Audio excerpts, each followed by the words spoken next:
Maybe I'm sure Leo's coming back. He left his stuff, so but we'll go ahead and kick it back off. So, for those who just joined us, welcome. If you want to go around again, We could do that. okay. Kathy Miller, San Joaquin County Supervisor.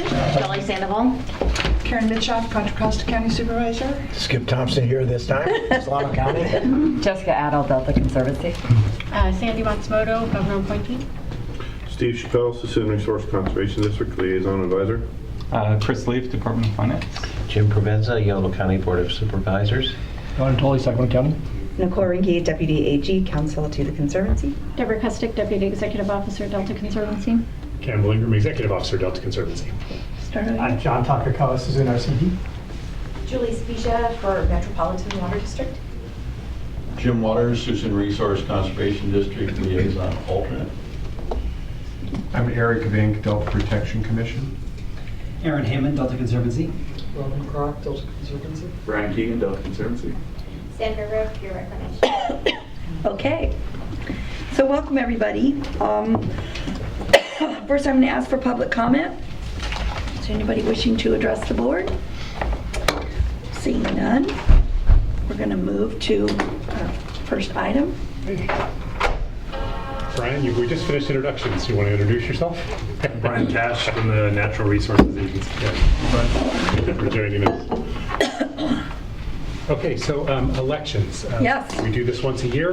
The first order of business is to thank Chair Kathy Miller and Vice Chair Dolly Sandoval.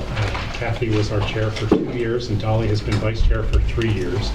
I know I speak for the staff and myself when I say it's been wonderful working with both of you. Just the access you've provided, your leadership, your thoughtful engagement has been wonderful, and it's been really a good experience. So thank you very much from the staff and ourselves for everything that you've done. Well, and thank you to you. It's been a pleasure, as I said on the phone. I've learned a lot, and it's been a really great experience. Yes, Yeah, it has. It's been. Great. Thank you. So one other quick note, public appointee George Wolverton has resigned from the board. He was not able to attend this meeting, and he had been very concerned about his ability to participate in the past. And so he decided that he needed to go ahead and step down. He asked us to notify the Senate Appointments Committee, which we've done. He sent a really nice letter thanking all of you all and the Conservancy for all the work that we do. But he felt it was a disservice to the Conservancy given his level of ability to participate. So our standard practice is we will call for nominations for the chair and the vice chair. The chair by statute is required to be one of the county supervisors. For balance sake, we've tried to ensure that the vice chair is one of the public appointee members. I will share with you that I've reached out to the other members in both groups, and what I know is that Karen Mitchoff is interested and willing to be chair, if that's the pleasure of the group. Let me nominate her right now. I'll second that. You're going to change your mind, huh? That's right. Exactly. And Leo Witternitz has graciously volunteered to be interested to be the vice chair. There's a caveat. There's a caveat. And so we'll talk a little bit more about the caveat under the agenda item about the board, how often the board meets. But Karen has conflict the first half of the year with the fourth Wednesday of the month.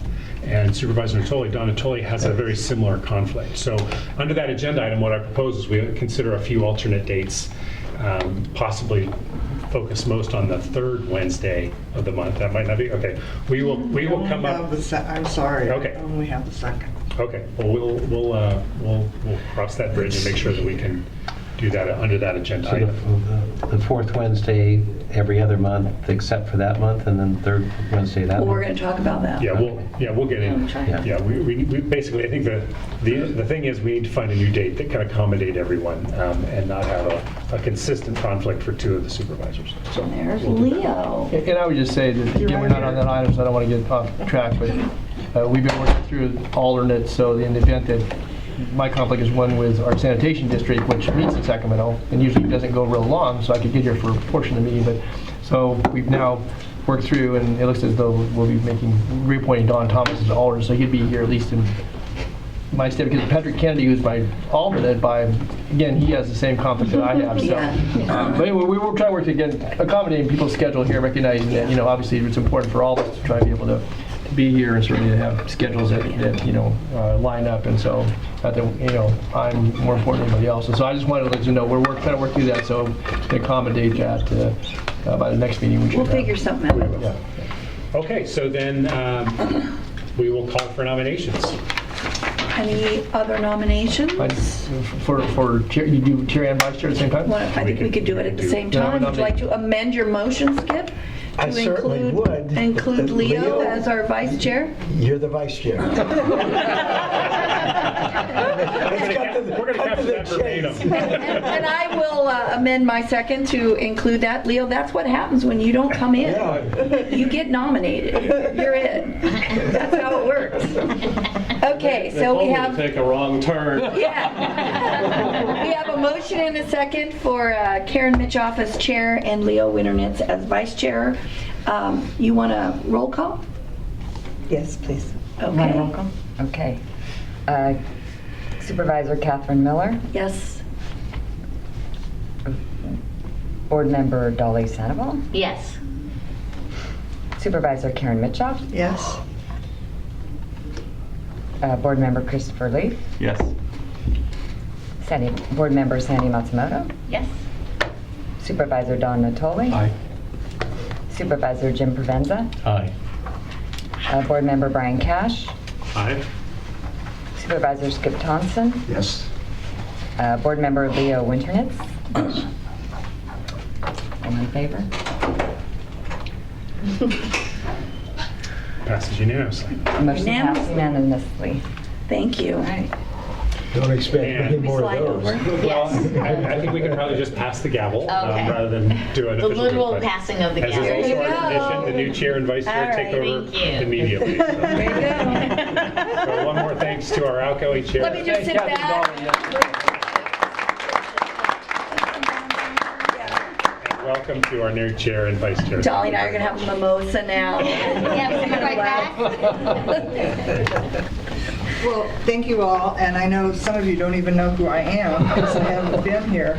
And I appreciate, we'll talk about it, but I serve on the Bay Area Air Quality Management District as one of our 2 county supervisors. And during the first half of the year, the reason I haven't been able to be here is we have budget committee meetings every 4th Wednesday. And then once the budget's adopted in June, we don't meet again. So that's why you haven't seen me. And last year you saw Ryan Hernandez as my alternate. Supervisor Diane Burgess is my alternate, but as I'm understanding, she's had conflicts too. Yeah. We're no busier than any of the rest of you, and I appreciate the understanding on that. So thank you for your confidence in me, even though you don't know me very well. I have been told I run a very tight meeting, and I take that as a compliment. So thank you, and we've already had that. So do I have a motion for the consent calendar, or does anyone want to pull anything off? Not seeing any, who would like to move? I think Move the Mr. consent. Natoli would. Oh, you would. And then Mr. Provenza, Provenza would like to second it. Either way. That's a tight meeting. All in favor, please say Don't read my aye. mind. Opposed, say no. Motion carries unanimously. Thank you. Executive officers report. Mr. Campbell. Mr. Campbell. Good report, Campbell. Great. Okay, so the executive officer's report is agenda item 6. There's an I'm sorry. 7. 7, thank you. There is an attachment. Hopefully you've had a chance to look at it. We've got a lot on the agenda, so I will very briefly hit a few key items. The office expansion is going very well. The expectation is that we will be moved in the second week of August, and so very likely that our September board meeting will be in the new space. It looks lovely. It's been fun to watch it evolve, so I'm looking forward for you all to get to experience that. Next item, I did get to attend the monthly agency coordination meeting for the Nutria team on Monday this week. So a very brief update. They have now taken 656 animals. There was a 130 animal increase over last month. That is largely attributable to just a higher level of effort. They really have been hitting it very hard in the last month. I think the good news from a Delta perspective is that there have been no further sightings around Rough and Ready Island. So that was a big concern. That was the farthest they had actually incurred into the Delta. And that is really despite a lot of effort to trap there and have lots of remote cameras there to detect them, so no further detections. There was one additional detection in Wallfowl Slough, a little bit further south, right kind of on the border of the Delta, so just kind of an update of where they are. Obviously, Nutria don't care whether they're in the Delta or not, but they're close, but the effort is increasing. We're working on our grant agreement, and we'll execute that as soon as possible. And I go to those meetings every month, so I'll continue to update the board. Could I just ask, so where's the concentration of them? Where's the trapping? I would say the greatest concentration is further up the San Joaquin system, in and around the grasslands area. So that's my recollection. I can actually hand out the map next time. That's helpful. And are they doing the trapping and release where they tag the nutria that they release and then they follow them? They call them Judas. Judas nutria. So basically what they do is they will trap. You like that? They fix them, right? Yeah. They will trap a male nutria, they will sterilize it, and then they will, I don't know what they collar it, put some sort of tracking device on it, and then it apparently goes out and tries to find females, and they can track it. And so it can't create more nutria, but it can lead them to existing. Okay. They're better at finding female nutria than all of our other efforts. They have more incentive. It's a biological imperative. Okay. For the ecosystem restoration update, just want to note that we did release the carbon contract to do the validation verification of the emission reduction of the existing wetlands on Sherman and Twitchell Island. That project will complete in November, and it should result in actual quantification of emission reductions that can be taken to the market under the voluntary market protocol, and we can demonstrate that that is viable and you can get a revenue stream from that process. The Delta MERP program has gotten their final project reports from the first 5 county programs, but they'll continue to provide technical support to those programs. And they continue to place some mercury exposure reduction signs throughout the Delta. There's about 63 that have been posted to date. Community and Economic Enhancement, the Delta Marketing Task Force did meet in May over at the Delta Protection Commission, and the intent there was to have that group help provide some input on the draft recreation map, the update of the recreation map, which was actually looking very, very nice. It's just a well-designed map that'll be very helpful. And also to have input on the welcome to the Delta signs. And the Delta Protection Commission is currently looking at cost estimates for printing the map, as well as constructing and placing those signs throughout the Delta. There is a coastal waterway cleanup coming up on September 21st. If you remember, the Delta Protection Commission takes the lead in organizing sites for that in the fall. And certainly we'll get more information and announcements out, and would welcome any participation getting out there to help clean up waterways in the Delta. Last item for the program report is just board directives. There was really only one from the last meeting, and that was that we would continue to work with the 3 proposals that had come into the Prop 1 process that had scored above 75 points, but were not recommended due to a variety of issues and concerns about information about the project. So you're going to get an update much more thoroughly about that later on in the agenda, where each of those projects is. So we'll hold it from there. So with that, I'm going to turn it over to Deborah to go over the expenditure report. Okay, so you'll see it looks a little different this time around. I apologize. I don't know why it says July of 2029. I have enough trouble wrangling this year's budget, let alone projecting 10 years out. So, yeah. We'll make that editorial. Yes.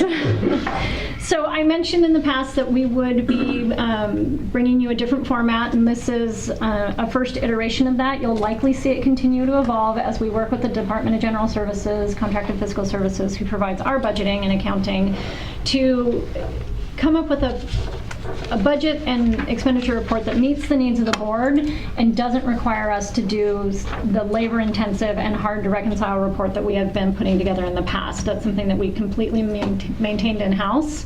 We're trying to move across the board to using the standardized state's accounting system, and this is a report that comes out of that. So you'll notice that it's only budgets, no expenditures, just because it was so early in the fiscal year that none of the expenditures had actually hit the report yet. But in out years, you will see it a little bit more similar to as you had in the past of seeing an expenditure column and then a balance column. So those will be built out as we go. Can I say I highly approve of the font size? Okay, thank you. Yes, and that was another thing we were trying to rectify a little bit.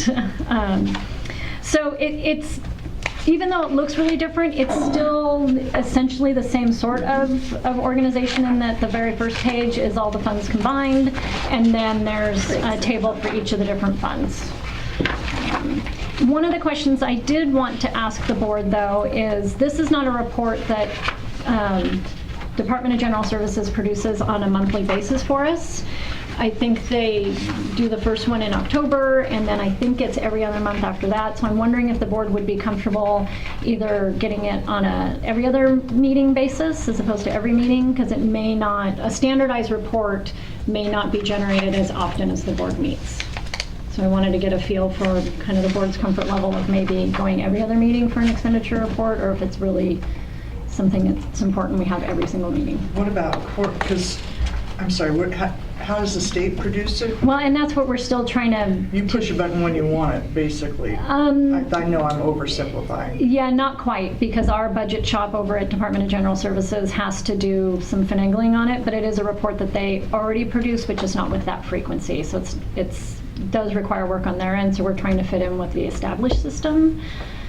Gives you a lot of confidence, no offense to our state employees here, that they can't produce a report on a quarterly, at least, basis. Oh, no, it would be at least quarterly. Oh, Yeah. Every other month. Monthly. But it may Not meeting not... at monthly basis. We don't meet monthly. No. Right. So, and I would come back with a more concrete proposal, because we're still trying to work out with them, and scheduling is difficult, so these conversations take some time, of exactly what frequency they could provide it, and how far in arrears that information would be, because if they produce the report on the month from the board meeting, then it would always be at least a month in arrears and that sort of thing. So I just wanted to take a general gauge of the board's comfort level of at least possibly entertaining not seeing it every month. I would hope that contracted fiscal services could generate a report We hope as well.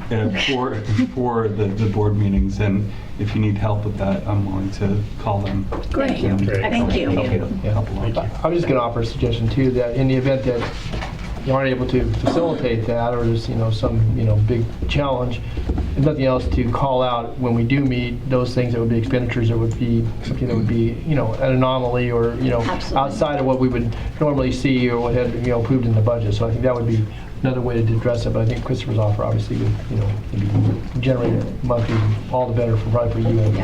Well, and it would be helpful for us internally, so thank you. Yeah. That might Well, be that's what exactly the I want. impetus we need. Whatever's the easiest for staff. I know the manager. So. Okay. You know somebody. Do you have anything on? You might be hearing a lot from us. We think this is a format that we'll probably be rolling with, but we may see it evolve. You may see some of the categories change as we really work out what's the best way to code things to the accounting so it rolls up to ways that make sense and all of that. But hopefully. Is it possible to get a summary one that has like the aggregate side by side with each of these boxes? I don't know what to call them, but each of the individual ones kind of in a row, like in a column. Do you understand what I'm saying? Like so. Sorry, not quite. But each of these is summed. So roll up this way. Yeah. So they roll back up to the first page. So you got your first page is the summary of everything else, right? But then to see that kind of with each of these budget areas in its own column, so that you can see like just relatively which ones are what percent of which line items. Like it's just easier to track if you can see the line items and which sources are funding or which expenses are coming out of those. I will ask. That's something that I don't know how standardized yet. We're still early in our conversations how standardized this report is and how difficult it is to alter it, but we can definitely ask that question. Okay, Yeah. thank you. Any other comments? Okay, we provided direction to staff. Thank you. All right, so now we come to the consideration of change to board meeting schedule. I think we have, No, Oh, program oh, I'm so policy. sorry, program and Yeah. policy. I need to widen my font here. Okay, so Deborah typically summarizes this, but she was on vacation, I think, so I will summarize. Just kind of quickly run through. A lot of these items are on the agenda later, and we're going to talk about it in more detail, so I'll kind of highlight a few. We talked about the Delta Foundation, I'm sorry, the group met on June 19th. You can see who was attending the meeting there. We had several items on the agenda. The first was a Delta Foundation. The most new information there is we continue to work with the Yolo Basin Foundation as a potential partner to implement some Proposition 68 projects as need be. The conversation has gotten to a point where everybody is interested and willing, but what we really need are more specifics. So at the point where we actually come to a Proposition 68 project that would benefit from a partnership with the foundation, that's where we would engage, and I anticipate that we would be able to work out something that works for the program as well as the project and move forward. So, and please feel free to ask any questions. Sorry, I do have a Yeah. question. So just by that, do you mean there's a delta between the project funding need and what would get funded? It could take a variety of forms. We know that some of the projects that we might encounter in the Delta might not have an entity that's eligible, might not have an entity that actually has the capacity. And so a variety of ways we can kind of connect them with a foundation to provide some of those roles, to manage the grant, apply directly. So does that answer the question? Yeah, that helps a lot. Thanks. We talked about land ownership, and this is really Just just a second, yes. Question, just clarification. Delta, when you say Delta Foundation, are you referring to the Yolo Basin Foundation or the Delta Foundation with DPC? So, yeah, Delta Foundation is broad.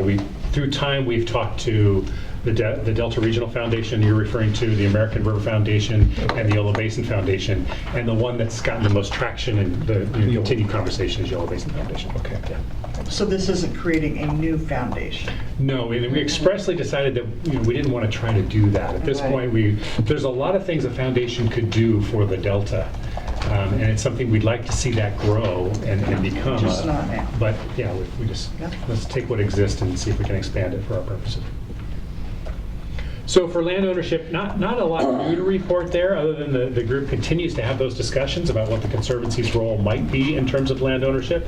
There are lots of discussions going on throughout the Delta about that, and those discussions will continue. I think the take-home message is that through the PPS, we'll continue to vet those issues as they arise, and obviously long before any action is taken of us taking ownership or taking management of a lease or of an easement or anything of that nature, there'll be a lot of vetting with the board. So just a slowly percolating issue that we'll continue to discuss. We provided, Laura Jensen provided an update of Prop 68. You're going to hear about that later. The Delta Farmer Engagement, Laura Jensen also provided a summary of conversations that we've had with a group of agricultural interests in the Delta we brought together, met with them collectively, individually. The idea was, can they help inform the Prop 68 program? How can we better enhance agricultural viability? We also talked to them about the potential to do an agricultural analysis that might somehow better inform the Delta agricultural systems moving forward, and we're going to talk more about that under our strategic plan issue. Essentially, I think the good news is they were very generous with their time. They're willing to continue to engage, but the challenge will always be having something for them to really engage in, and sort of a mutual agreement that they would like to engage on a particular issue, and we collectively feel that we need their input. So I think they're willing to continue to engage in the future. So delegated authority, this might take just a little bit more time to explain. The staff had brought to the Program Policy Subcommittee meeting the request to discuss increasing the delegation of authority to the Conservancy. Currently, we have a $50,000 limit. Anything above $50,000 has to come to this board for approval. For a variety of reasons last year, that created some complications, including one on the last board meeting. We had a $130,000 non-discretionary contract. It was somewhat time constrained, but we had to get board approval before we could enter into that contract. So we thought, let's talk about whether or not we can increase that. There were concerns expressed about whether or not that was a good thing to do or not, or certainly not maybe at the $250,000 level. So we committed to revising that recommendation and bringing it back to the board today. Subsequent review of the actual language in the delegation of authority, it's very interesting. What it says is we can enter into contracts up to whatever amount needed to implement the strategic plan and the implementation plan, which have been blessed by the board. Then says if there's an expenditure that is not considered in those two documents, has not been approved by the board, that is over 50,000, that's what we would need to bring back to the board to actually get that approval. So that's what the document actually says. So from the initial purpose, there's no need to modify this language. So we should have a conversation about people's comfort level with that and whether or not we want to further revise the document. But maybe I'll just pause there to make sure we're all on the same page about what I've described. Okay. So I think what staff would say is let's work with the program policy subcommittee and let's look at how we might revise the delegated authority for the Conservancy. A few ideas is have an actual cap for all expenditures of some number, possibly around 150, something to that extent. We should have an exclusion possibly for non-disclosure. I'm sorry, non-discretionary. Again, we have to enter into an agreement with the Department of General Services and/or somebody to provide IT. We can't say no. We have to sign the contract. The board shouldn't have to approve that.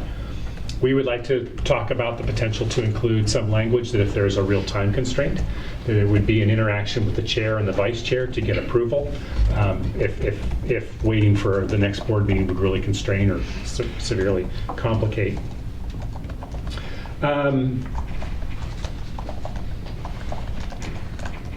Sorry, not reading my notes. And also the delegation currently is actually is for the interim director.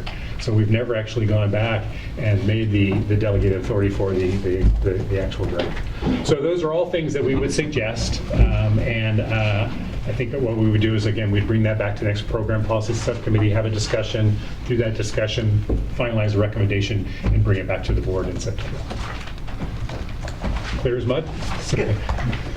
I think that's a good start. Get it back to the policy subcommittee, because one of the things that's frustrating to many of us, I'm sure, in the public, is that we can't get things done because of time constraints.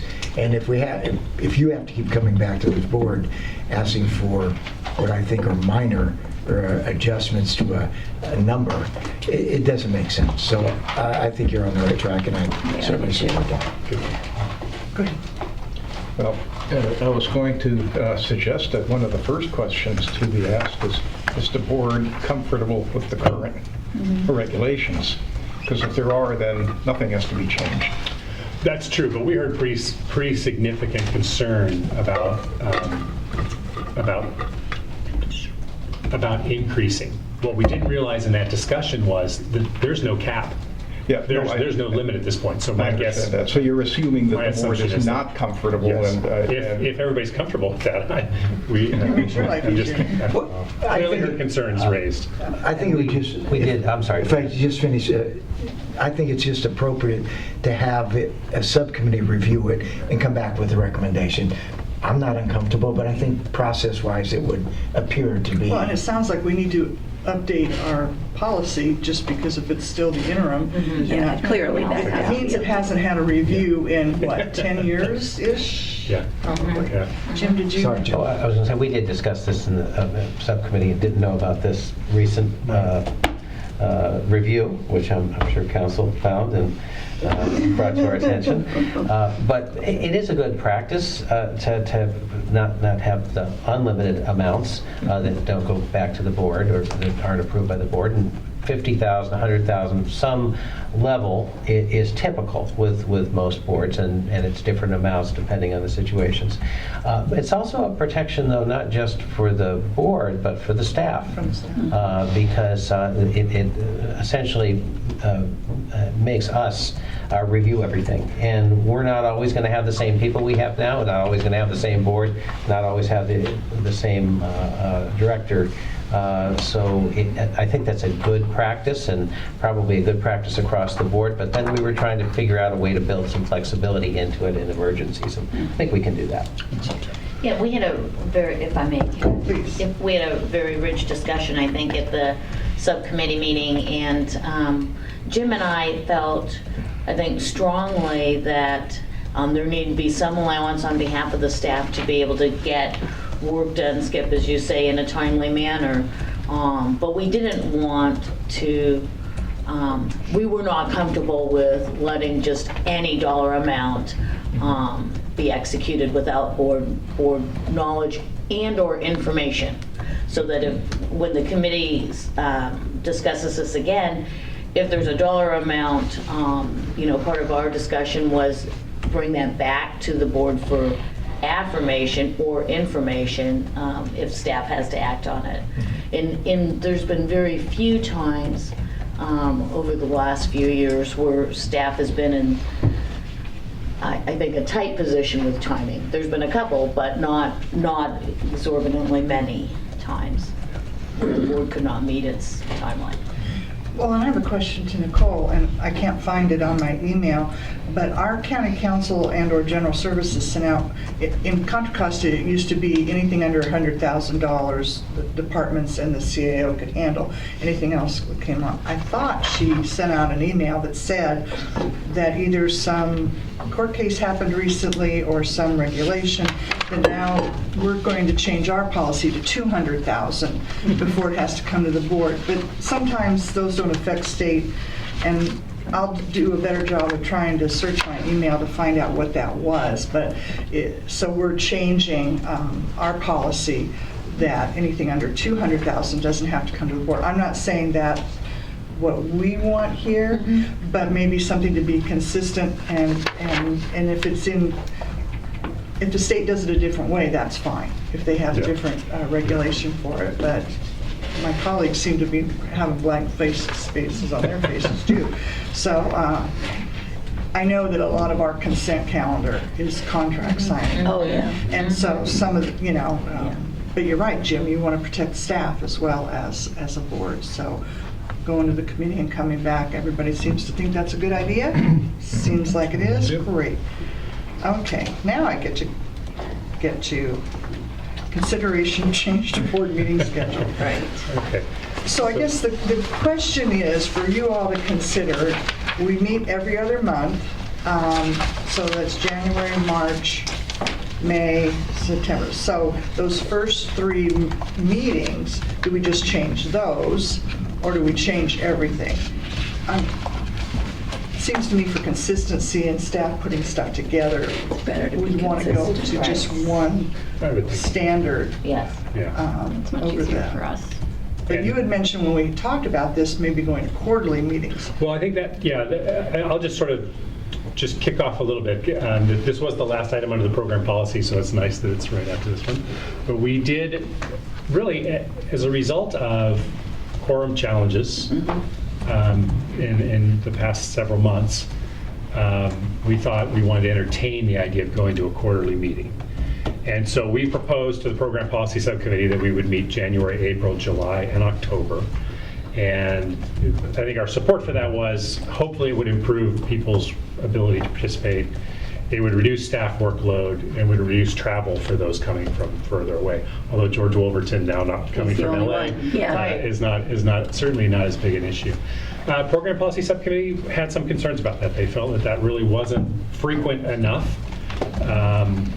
And so we, through discussion, what you see in the recommendation is that we consider maybe a 5-meeting year.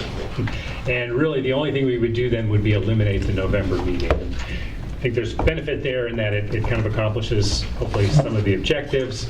The November meeting is always problematic because it happens around Thanksgiving, and we've moved it before and after, and I think that was, last year was the one meeting we had where I don't think we did achieve a quorum. Yeah. So that's really the proposal on the table. We would always, as we currently do, reserve the right to call a meeting if we need to. I mean, we actually ask board members currently to keep that fourth Wednesday of the alternating months available in case we do need to call a meeting. We haven't had to do that in several years. Yeah. When we first started Proposition 1, we had a number of months there where we did call meetings every month. So that's always an alternative. So again, I think what staff is recommending is that we would go to a 5-meeting year, excluding the November meeting. And then obviously, if ever we need to, we could call a November meeting and go from there. So I'll leave that for questions.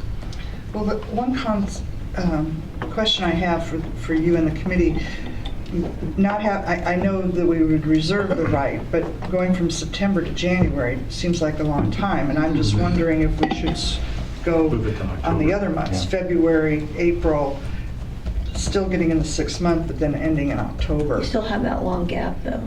From Till- October, then you don't meet till February. that's the same. You're going to have the same. Yeah. But we We're gonna can have a move quarter, yeah. September to October, that No, would you work. think, I would. Yeah, you can have a longer gap over the summer, Yeah. which, Two slightly longer. yeah, which might make more sense. This is fine. I would suggest that instead of a November meeting, because that just doesn't, well, if we go to a second Wednesday, that might, if we had to have one, so. Is there going to be a concern for others on that second Tuesday of the month? Second Wednesday. Second Wednesday. Second Wednesday. I've got YOLO Salon Air Quality. So you've got the same thing that I have, Right. kind of thing. And Okay. and our sanitation district goes second and fourth, not every month, it just depends, so. Yeah, I've got yellow slot. Well, in my, the first and third, that used to be standard. Now, my air quality, I never know what the heck they're doing, because sometimes it's the first and sometimes it's the third. I expect next year to be pretty busy, though, with what we're doing. So the second's going to be a problem for you. Yeah, it is. Second Wednesday. Yeah. Do you really love this committee as another member of your... Do I love this committee? Of course you love this committee. Of course I do. Boy, thanks for putting me on a spot. Is there one of your colleagues who loves it just as much? Well, Supervisor Vasquez was the member, and he was quick to hand it off to me when I left stewardship. So, yeah, John could attend. Oh, but he's on YOLO Salon as well. Okay. Does moving it off of a Wednesday make it any Yeah, To the Thursday? different day, Most different of the board challenges? members at least have Tuesday problems. Right. So that leaves Monday, Thursday, Friday. And I don't have a problem meeting on a Friday morning, but others may. I have conflicts Yes. on a lot of Fridays because I have retirement. Would it be helpful if we sent a doodle poll to the? Yes. That would be really helpful. Okay. Yeah. Well, and just see what looks best for everyone. Thursday's a problem. I mean, I recommend the doodle poll's a good idea, but I No, haven't include had... Thursdays. It seems like Thursdays seem to have the least, and we would just look at the first, second, third, and fourth Thursdays and see if there's one there that we can get consistent. That might be it. No, Thursday sounds why pretty don't good. you put Wednesdays and Thursdays in the doodle poll? Yeah. And then our staffs can do that and others. And And if you're going to do that, then might as well throw in Mondays. go ahead, yeah, sure. Okay, yeah. We better get a comprehensive look. Exactly. And I would suggest that we do consider taking that September meeting and scheduling that in October. Yeah. That we get a little bit more break between July and October then, and so then it's a few months one way and That's a good doesn't idea. seem so long. And Campbell, I've often said that if you set aside a time for a meeting, you'll have the meeting, and whether there's value or not. You suggested 4 meetings a year, but because of colleagues, they said, no, we need to meet more frequently. What is your sense? Do we need to meet more frequently? Well, there's positives and negatives. I honestly think that probably with a slightly longer meeting, we can accomplish the business that we need to on a quarterly basis. Probably wouldn't have proposed it if we didn't think that from our perspective that would be sufficient. I think the downside, though, is that coming together more frequently builds more muscle memory, has us engaging more. We certainly have not canceled a board. I can't remember the last time we canceled a board meeting for lack of content. So I would say the benefits are, I think we can get the work done, reduce workload for staff doing the, twice a year, reduce travel costs collectively. Not cost, but just travel collectively. And the potential to maybe enhance a little bit of people's sense that if we're only meeting 4 times a year, we need to be there. Yeah. Those are the pros. I would the cons hope you would consider 4 times a year. And it may not work. And so you think we need more time. How much more time are you thinking? We would meet from 9 to 2 or 3? I think we do 9 to 1 now, but we very rarely go until 11 or 12. So I would think we would want to reserve 9 to 2 or 9 to 3. Well, I'm also looking, in January, I'm probably not going to have committee meetings because we'll just be reorganizing. And I was looking back, but they gave me a new format that I don't like, and I can't see what I was doing on the 4th Thursday in January. So do the doodle poll. We may still end up, and then I would just perhaps miss March and May, and then Leo could take those meetings. Since everybody pretty much, although Dawn has the... It's all right. Well, we're going to have it covered. So we're going to... So if it comes back that the 4th Wednesday is still most, that the most people can come, we'll just talk about that. So you'll do the doodle poll before our September meeting, and then we can finalize, because I'm for sure going to be here in September. But I like Dolly's idea of going from July to October and then October to January. I do too. I do like the more meetings, because it seems to me with 4, we've just been talking about if something happens and there's an emergency for authority on contracting and so forth, it kind of takes the board a little bit out of it to only meet 4 times a year. And I think things do come up, and if we ever don't get a quorum for a particular meeting, it really takes us out of it. I think being here 5 times, and that was somewhat of a compromise in our subcommittee. I actually wanted 6 because I love the Conservancy so much. But I think God bless you. Man. I think if we're going to be inactive and engaged, every other month makes sense. But I'm willing to go to 5. But 4, I think. Whatever the group decides on, I'm in. A bridge too far. So I'm hearing 5 with an October as opposed to September. Right. And then we'll do the doodle poll. And any strong objections, I think that's good. Thursdays might work out, because that's a day that most of us don't have regular commitments. Yeah, January you usually don't have committee meetings. But for clarity, we would still meet this coming September, because we wouldn't have a chance to... the rest of the year is fine. Right. I think, I just want to raise another point in our discussion is we said people who have the ability to have alternates, thank you. Alternates, make sure that their alternates know when you, the member, cannot attend a meeting, and that the alternate does come. Because now that we have uncovered this rule about needing 6 votes to pass any motion, that alternate does need to be here to make that happen. And so that was the other part of our discussion, is making the attendance at this meeting a priority. And so we're not required as supervisors to have our alternate be a supervisor? I learned that from Mr. Natoli, that's why I put in Mr. Burnett. Your alternate can be... I think it's just a designee, isn't it? Well, there's funny language. So the designee has to be somebody who lives in the county. Oh. So if you remember, Solano, for a while, John, who was our... Roberta. Well, John... Ryan. Anyway, I can't think of his name. But we've had you all have designated another person. He was the mayor of Rio Vista for a long time. Woodruff. Woodruff, thank you. Eddie Woodruff, not John. Yeah. So anyway, that is a possibility. You can also have an alternate. I was thinking of us doing like Dawn's doing and having either our Public Works or else Fritz Buckman. They but got a bit. they both live in Sacramento Yes, County. I just learned that. Ryan Yeah. lives in Alameda. I did not know that. So. Right, so that's important. The other thing is. Well, they just have to move. There you go. Selected members from the governor and the Senate, et cetera, we do not get alternates. So that's why it's doubly incumbent upon you who can have an alternate. Make sure you have an alternate. And if it's another supervisor, they're likely not to be able to attend because Right, they have they're all on- these other. That's exactly what's happened. Chuck's never been able to attend this meeting when I have And Diane not been able put to. herself back on, but she hasn't been able to attend that. Yeah. Well, and then the other thing, if we have a staff person as the alternate, they can attend all the meetings and not actually know what's going on here. Right. Because it is hard to jump in if you haven't been here for a year. Exactly. So this will go back to the subcommittee for further. So No, I think they're going to do the doodle. We'll do the doodle poll immediately, and then we'll present that information at the September meeting. Okay. We can either have the September meeting on the date from the results of the doodle poll, or we just keep it. Okay. Yeah, the rest So of for- the year, everything stays the same. Yeah. Okay, That'll help you We'll all. make the change for It'll make it less. January. sounds good. Okay, good. Okay.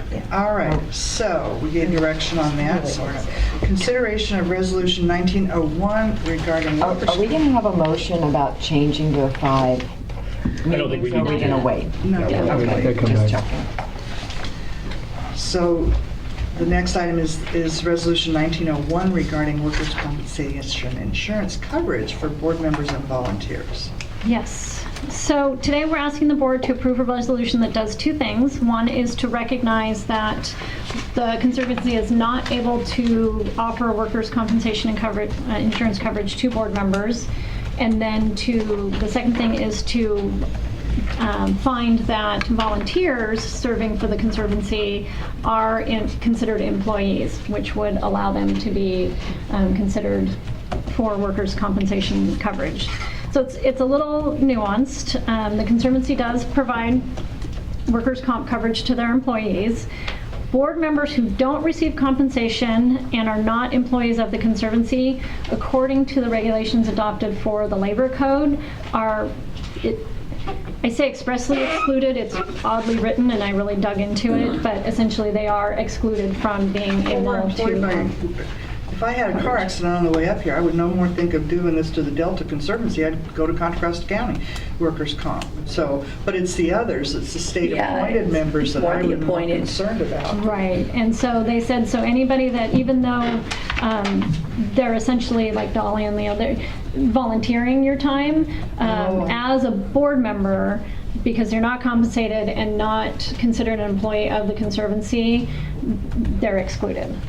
Can we do something about doing a nominal stipend and therefore they do become? I think a nominal stipend, I can double check, but my recollection is that's not going to do it because they have to be considered an employee of the Conservancy, and a nominal stipend wouldn't do that. Just a But question. I can double check. So today we had a field trip, so if somebody broke a leg going down that trail, that was, not, in some other capacity, like a county supervisor, basically their workers' comp, they're on their own. I mean, so, if somebody... Well, your workers' comp would. Yeah, no, I'm talking about, whether it's Dolly or Sandy or somebody, yeah. Personal insurance, your homeowner. Yeah, if these are your own auto. insurance. Did you research other agencies of the state? They've got to have come across this problem. I went straight to the Workers' Compensation Insurance Fund, who provides the insurance, and... There ought to be a law. We need to change. No, I'm serious, because this is, we all deal with so many times, but I mean, in the interim, but that's unfortunate.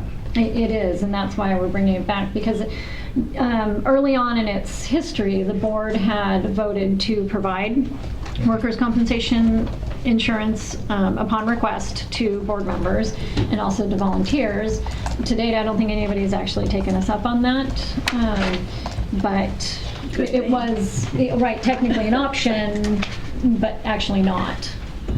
Asking Nicole as an attorney for getting workers' comp, if somebody since our state appointees aren't employees, they're volunteers without compensation. To this board. If something egregious happened, they could sue the state just as a civil personal injury, couldn't they? Is that maybe the... I wouldn't want to speculate about that, and I wouldn't want You to listen to suggest that Mr. Mueller? there's... Mr. Mueller said Well, let's that. put it this way. I think if I Is it in the report? position, I would. Well, And I don't know if that's question- the thought theory behind the workers' comp. See, our own insurance doesn't cover us if we're covered by workers' comp. The question is, if you're not eligible for workers' comp and you're injured in this type of position. And you're an attorney, you would sue under civil Yeah, action. but I'm, Not you personally, but you. I know I would. Make no mistake about it. Oh, boy, Jim. So when the governor appoints people to other board, let's just say the Delta Protection Commission, and they get a salary, they're covered by workers' comp? I would assume. Yeah. I look at Eric Our too. members don't receive payment. I think in both cases it's... Stewardship. I'm sorry, I meant stewardship. Okay. You're I was right. gonna say, I didn't- But I think in both cases it's in the statute that the members serve without compensation. Oh, no, we found out that if you're on the, on the DPC, but if you're on the For the Delta... commission and the Conservancy, Yeah. I think it's statutory. Right, yeah. Serve No, without- Mary Pifo proved wrong. She got a stipend For because... the DSC, yes. For the DSCs, but that's my point, those other, like the Randy Fiorini's, they're getting a stipend of some sort, Well, or, they get the same. It's the same. The chair of the DSC gets a full-time salary. All the other ones get a one-third. but they're covered under workers' comp. Right, they are. is my point. And I did, so I can double check again, but I don't think that No, if qualifies, you've done it, but. you answered my question, you did a very thorough job. Yeah, so just reimbursement for travel, those sorts of things don't count as recompense, yeah. So have a good personal injury attorney on contract. And Mine is going to be Jim. Ready to sue. And the thing They'll be handing out cards at the end of the interesting about this is the recovery under workers' comp is much less than it would be under a civil action, potentially. All right. So we don't have any action on that, that's just a report out?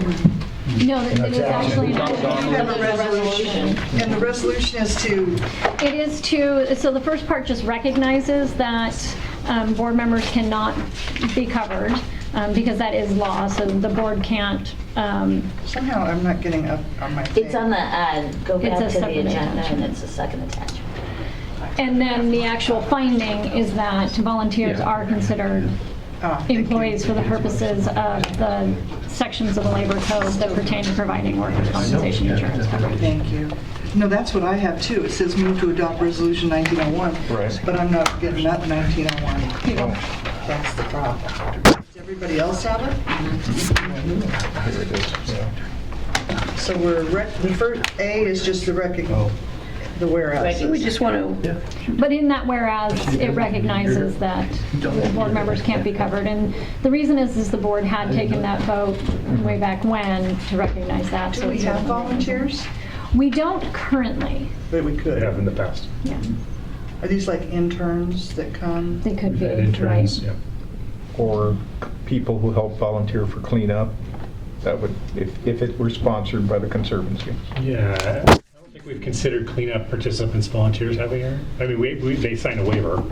Yeah, we have, so But- far, the volunteers for cleanups are volunteers under other organizations, Yeah. where there's Right. facilitators, but technically speaking, there's somebody else's volunteers. And I think we would actually probably want to keep it that way if we So can. it's an arm's length decision. Because there is a cost associated with it for us to Of course. provide coverage. And we are one of the few state agencies that actually holds their own individual workers' comp policy, so, as opposed to. Maybe being that's why you got the advice you did.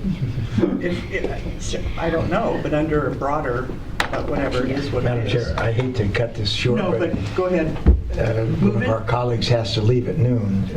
So I think that's a motion from Supervisor Thompson. Is there a Well, second? Leo actually, he's the one that's going to either benefit or not from this resolution. I'll make the motion to adopt. And But you're one of the other seconding? appointed, And are you seconding? Donna? I'll second it. Okay.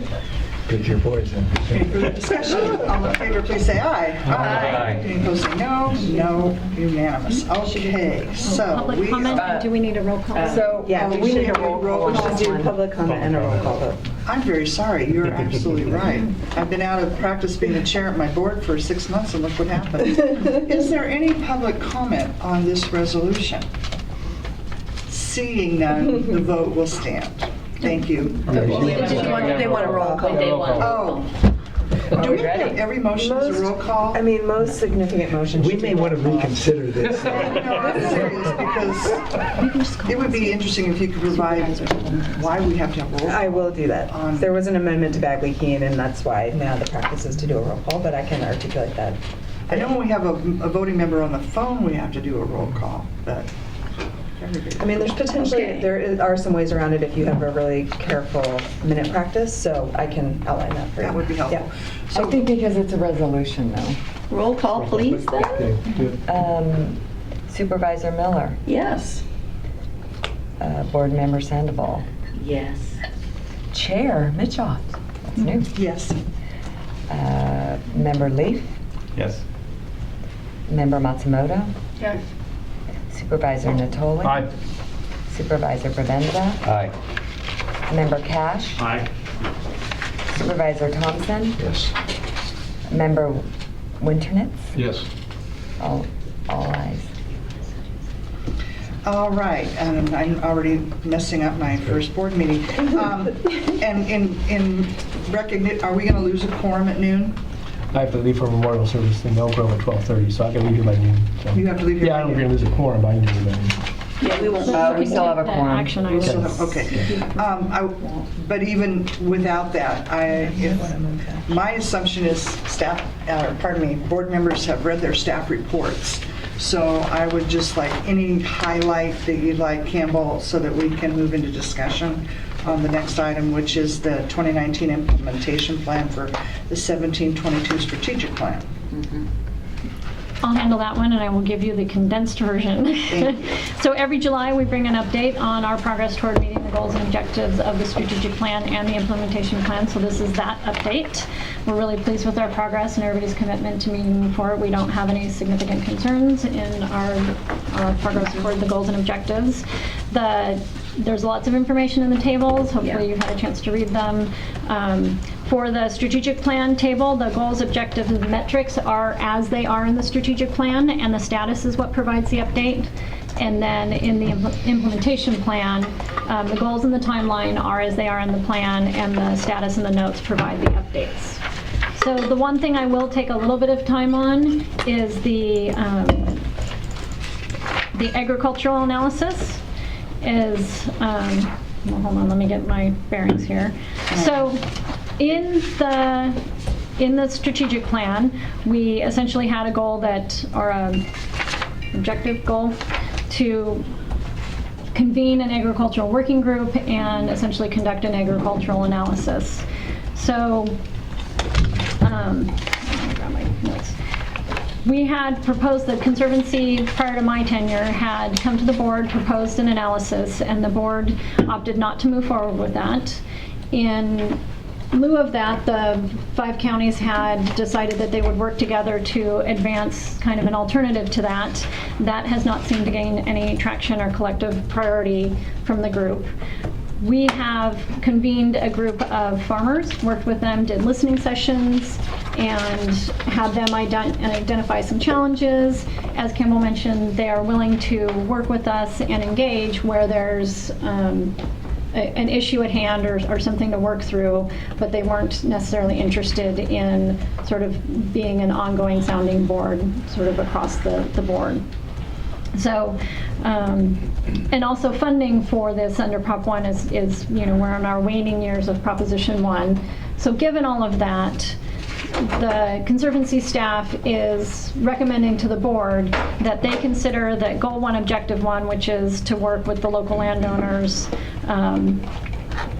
to identify priority agricultural investments. So that's essentially the ag analysis. And then Objective 2, which is essentially the stakeholder group, to consider those objectives satisfied for the time being, However, obviously, if there was a priority that was established or a need that was identified, the Conservancy would absolutely consider what our role could be in helping and advancing that. So. Just might add one thing, and that is that both Proposition 1 and Prop 68 can actually help fund agricultural viability projects. So our expectation, we're getting feedback on what types of projects are out there and how we might take the money we have and put it to the benefit of agriculture. But what we're not hearing collectively is a sense of a specific analysis of the whole system that would benefit the system collectively, and a strong interest in moving that forward. Jim. So then, I guess the idea is there may be some agricultural sustainability projects out there that could be funded through Prop 68, but that they don't see a need for a specific plan at this point, and we're okay with that, with just considering on a project-by-project basis.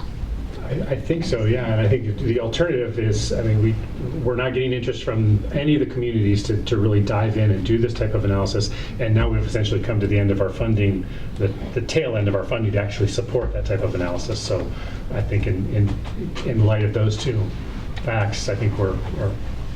And so it looks like some projects may emerge that are consistent. Yeah, and Proposition 1 has actually funded projects that are directly linked to agricultural viability. Yes. Okay. Okay, so that was,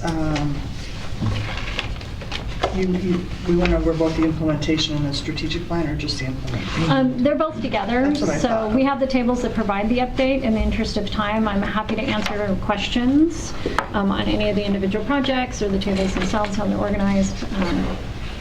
When I go back, I'm having a, good. My point being is there any comments from board members? Any public? Yes, Dolly. So Deborah, how do you have a system for putting on our tables here, the action that we're taking, which is that we feel this matter is somewhat closed?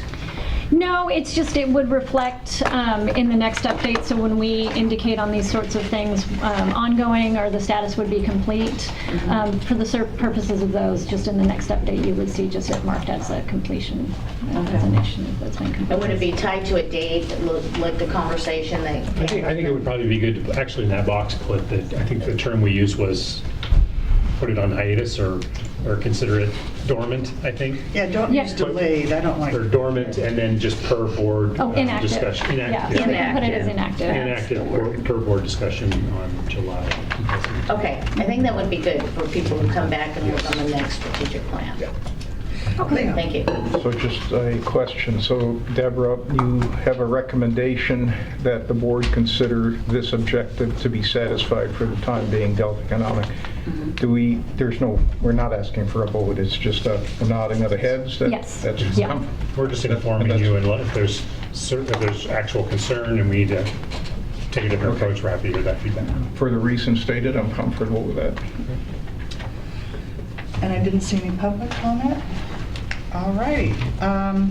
That moves us on to Prop 68 program update. Chair, I do wonder, given the time constraint and the one action item, if we want to go ahead and move this And as that's soon. what I'm sorry, you and I will work on this in the future. No.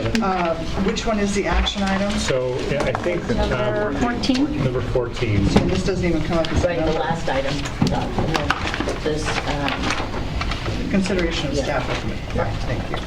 Okay, so I will do sort of an overview of this. So just to be official here, it is to consider staff's recommendation related to the Proposition 1 grant funding for implementing resilient circulation and drainage project in Sassoon Marsh, managed wetlands to improve wildlife habitat and water quality.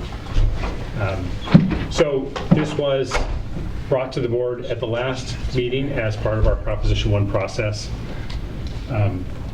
Sorry, I thought you were... No, Okay. you just might want to note for the record that Steve recused himself. Oh, I'm sorry, yes, Steve Chappelle, Director of the RCD, who's the applicant, has recused himself for this discussion, as he did at the last board meeting.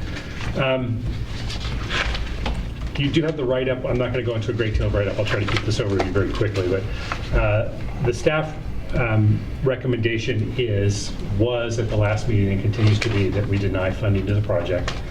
Through the review process and that's been approved by the board, staff and an independent review panel scored the project, and it scored 64 out of 100. Our threshold to be able to recommend a project to the staff, to the board, is 75 points. And the project did not meet that threshold. The low score really resulted from reviewers' concerns that the proposal was not clear and complete. It was missing several sections. And that resulted in just general concerns about the long-term viability, the readiness, the scientific merit, and reviewers just weren't comfortable moving the project forward. And so obviously it scored low. At the May meeting, we had two competing motions. The first motion was to allow the applicants to submit the missing components and have staff reevaluate it and bring it back to the board. The second motion was actually to deny funding.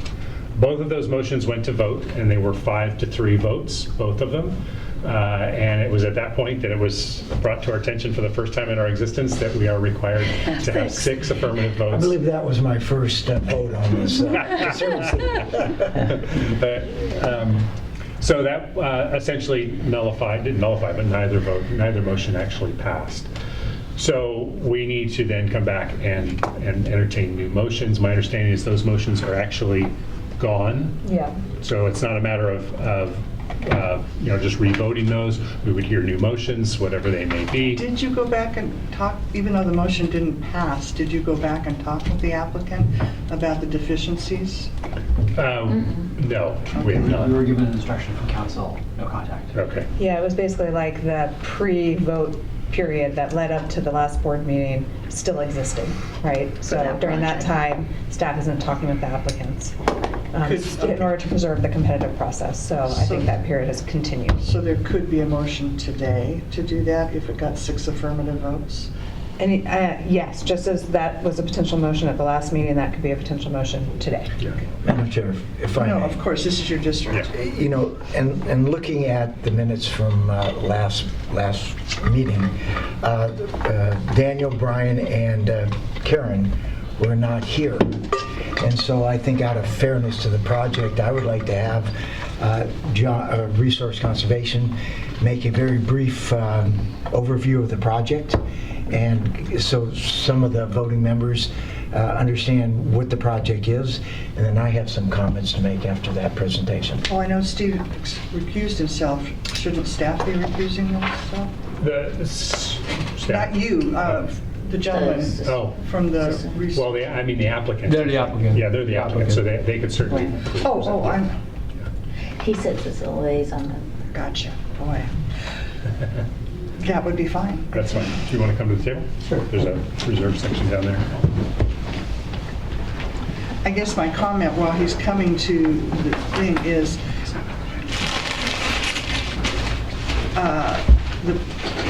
it didn't make the cut. So you want to have a vote today one way or the other with him giving this presentation, or even with the presentation, there would still be the consideration of... The board does have to take action. No, I understand that. I would like a brief presentation. I have some comments.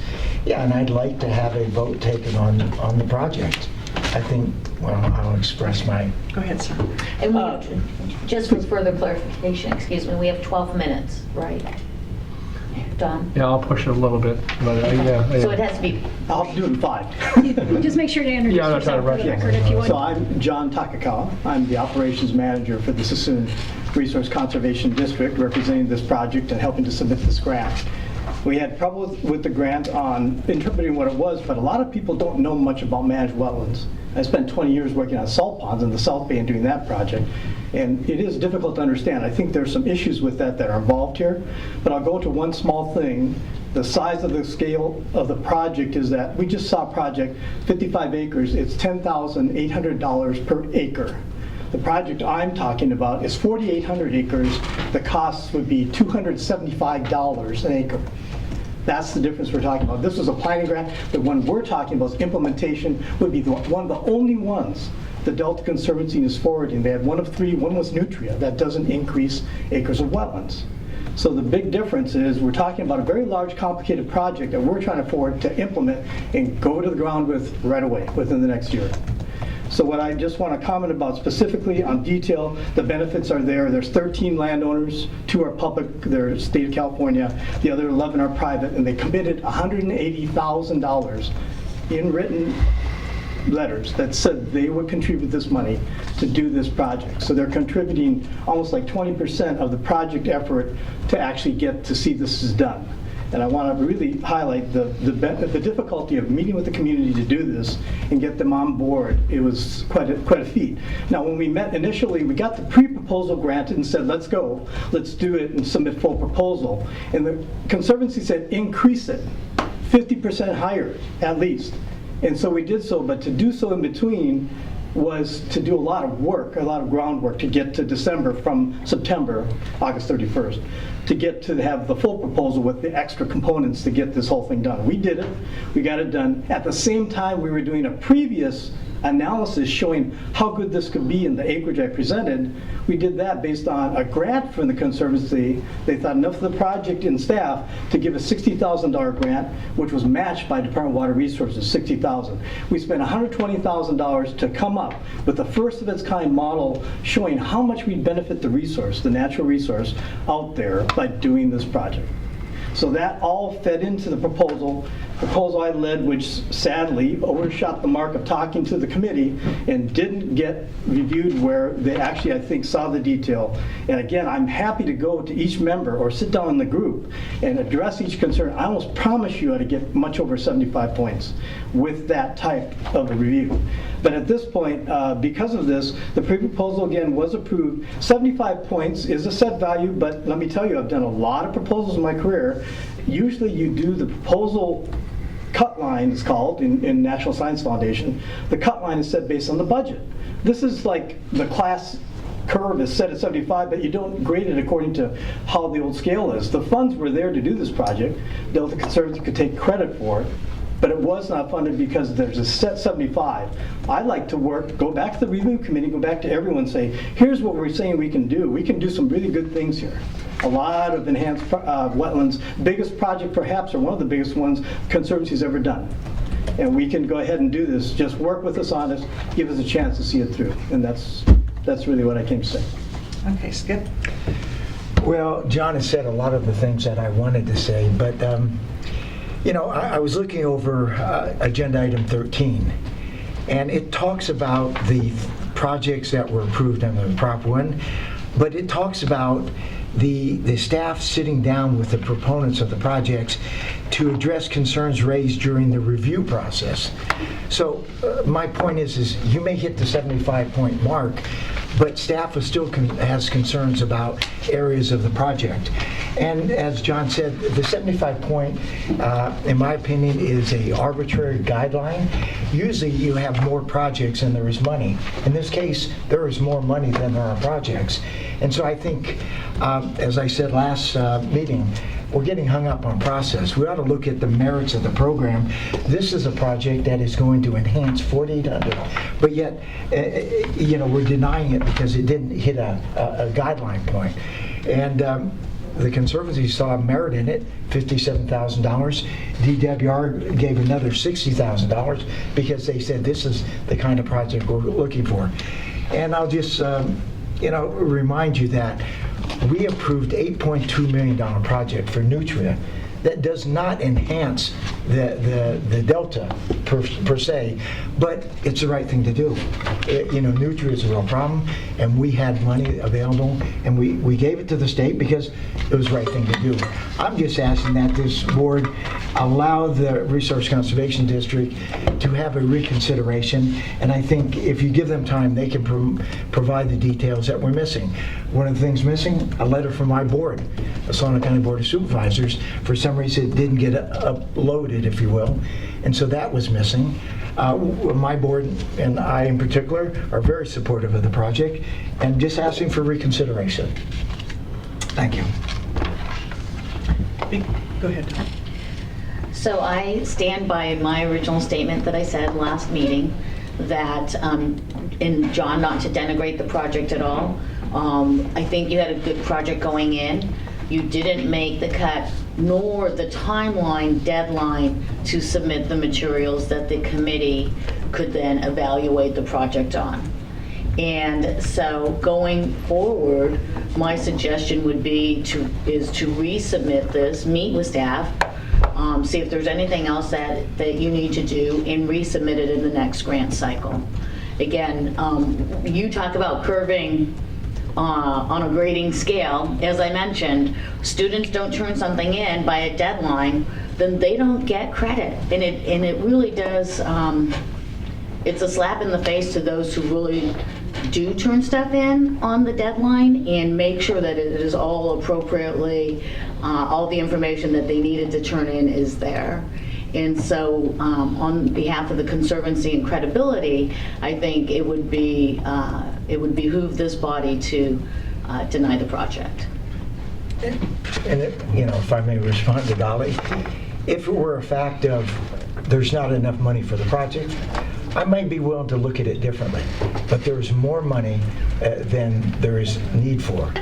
And so, I can't ask enough we ought to reconsider, because if it's simply a matter of you either hit the mark or not, then why are you asking some of the ones that got the 75 points to address some of the concerns? And in your own staff report, it says to address concerns related to their budget, table, tasks, and scientific expertise. That's in the Mello Jensen Air Sand Hill Crane Preserve and the Elk Slough Fish Passage and Flood Improvement. It talks about staff's concerns related to the project's ecological benefits. The project team preparing to provide materials for staff review.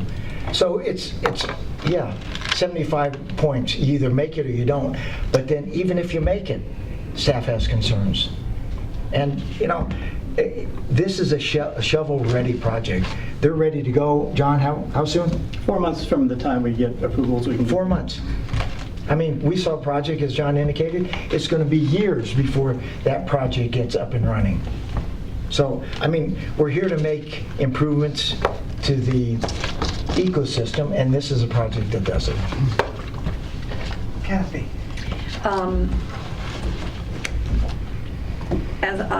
My comments the last time, my concern is not just that it didn't hit the numbers. I think there is, we convene a panel to look at subject matter experts to review these. They give us their time, they give us their expertise. I think it damages our credibility if we recruit top quality people to score these projects and then we disregard their input. And while I realize that some of the other projects there were still questions, even with the questions, they passed the 75-point threshold. This project didn't. So the concerns were clearly either greater, and there was missing components to review. And so I just think for the integrity of the program, and I realize there's more money, but that doesn't mean you fund a project that there's significant concerns on and missing information. The money rolls over to the next grant cycle. And so that money will be available, and at this point this project has a good understanding of what they missed, and I agree with Dolly that the best course of action is to resubmit it in the next grant cycle. And I think then chances are much greater that it will pass the 75 points and it will be funded in the next cycle. Don, or Jim, were you first? I had a question first. Was there an issue with waiting a year? I think I remember last time. Lining everybody up to be able to participate at a certain time with other things they can do with their monies and their time is one of the issues that we ran into. So again, talking to all the different landowners and finding out who's available, who can do this right now was one of the issues we ran into as we increased the size of the scope of the thing. So do you think it might not happen if you have to wait a year? It'll definitely be a difficult part to carry along any of the, well, some of the same landowners we hope would stay, but some would not. So that would be a problem. Okay. Well, I can't see your name tag. Brian Cash. Hi, Brian. I wasn't done. Oh, I'm so sorry, Jim. Because I wanted to make a comment too.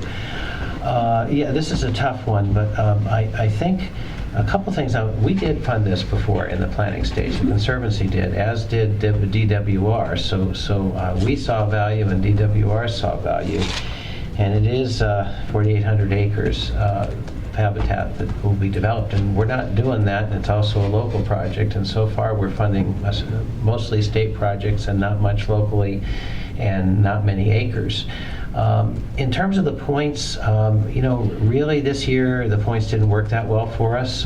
We had several projects that got the number of points and should have automatically been approved, but we didn't do that because staff felt there was a need for analysis. Well, we should apply that same principle here, that this looks like a good project. It's one that we funded before. It's one that would put out money now to a shovel-ready project. So let's go through the same process that we did with the ones that had over 70 points and take a look at whatever the deficiency may be and see if we could do it in this cycle. And that would essentially allow those things to be addressed if there are really issues as opposed to sort of paper issues.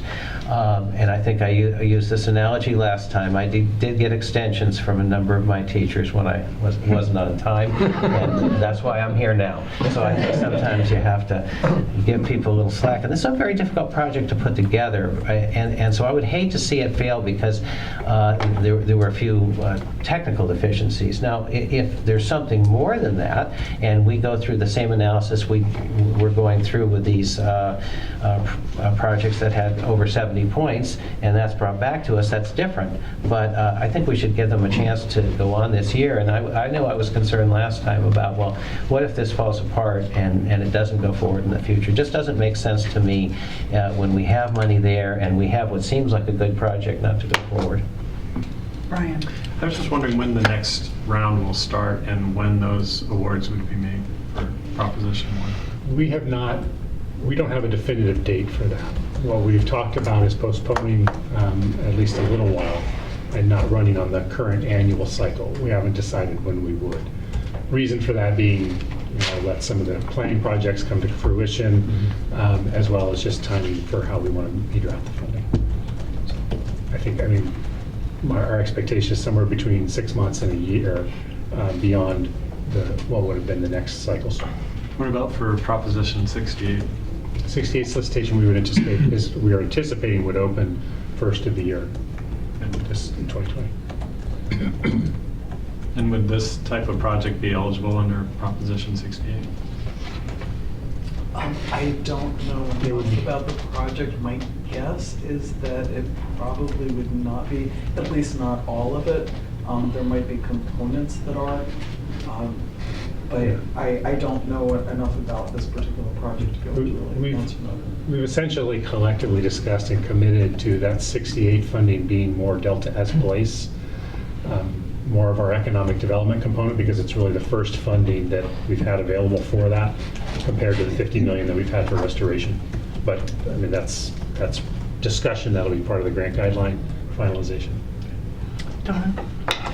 Yeah, since the last discussion in May, certainly I know those of us that were here, we gave a good deal of thought to this, and I think some of the same points that were raised in were certainly spoken to today. And certainly as I thought about this too, that the overriding staff or a panel of scores, that's not something that certainly this member takes lightly, and I'm sure nobody around this table does. And hence, obviously, some of the comments about fairness of process and applicability to all those who would apply.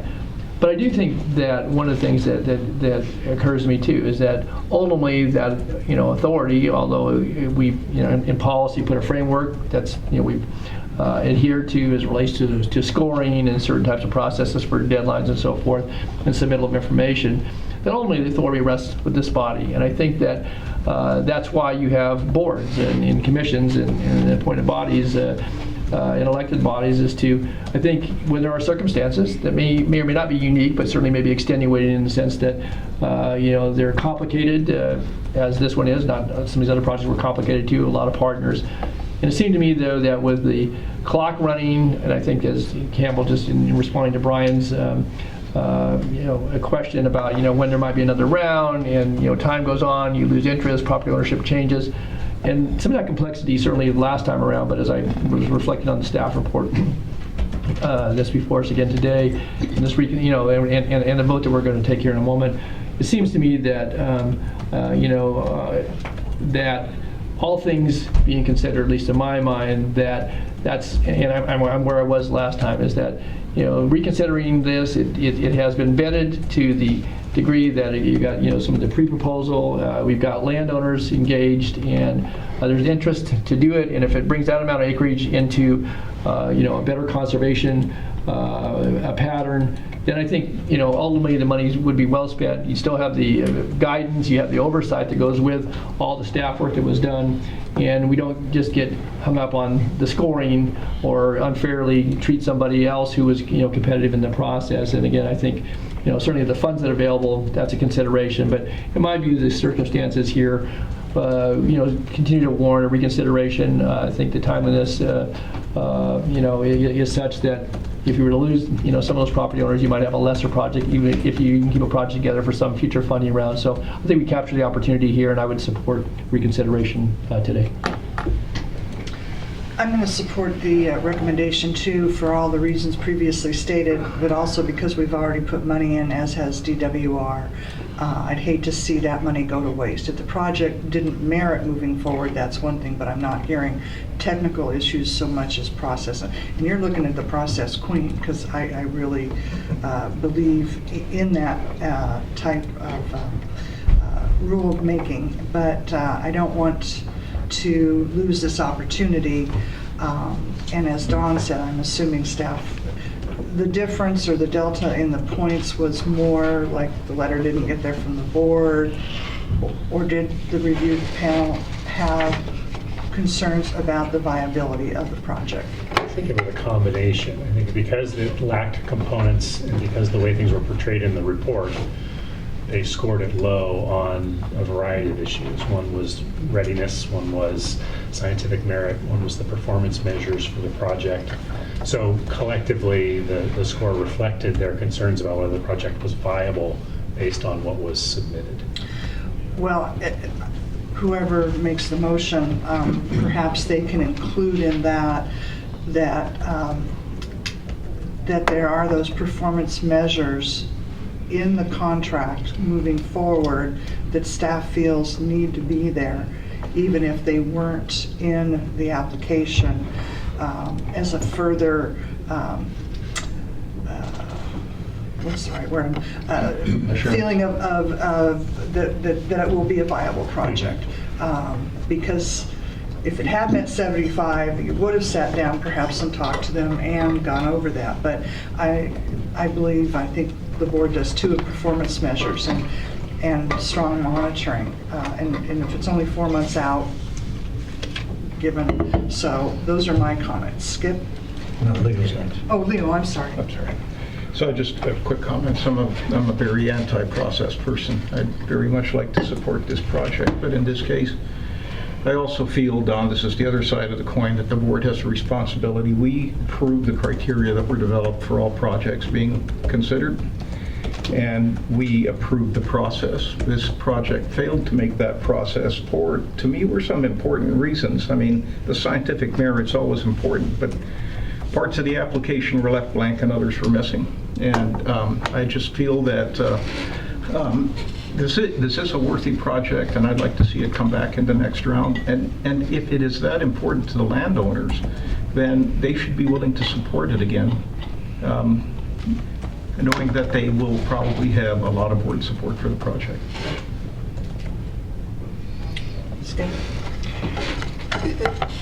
Help me understand how projects that hit the 70, 75 number then have to go through another review because there are areas of concern.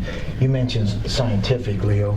One of the projects, as I read through the staff, it talks about concerns related to projects' ecological benefits. I mean, how is this project different from those aside from 64 or 75? Yeah, I think that really is. I mean, I think that the process that we've laid out and approved says that we want to fund projects that meet a threshold where everybody collectively agrees that there is merit in moving that project forward. Almost every project, because the number of criteria and the length of the process has some discrepancies, some issues, some problems. And so we want to, as we develop those grants, we're very methodical about how we deal with each one of those to get that project ready to be the best possible project moving forward. So there's no such thing as a perfect project. I don't think we've ever had a project that scored 100. So we set it up so that we deal with discrepancies early to try to make a viable, better project moving forward.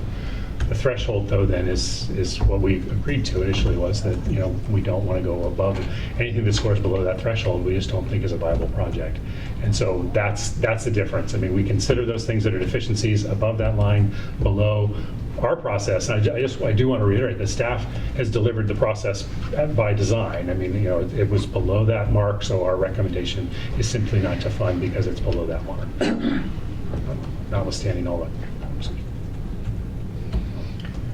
With that, I'll make a motion to have the project reconsidered.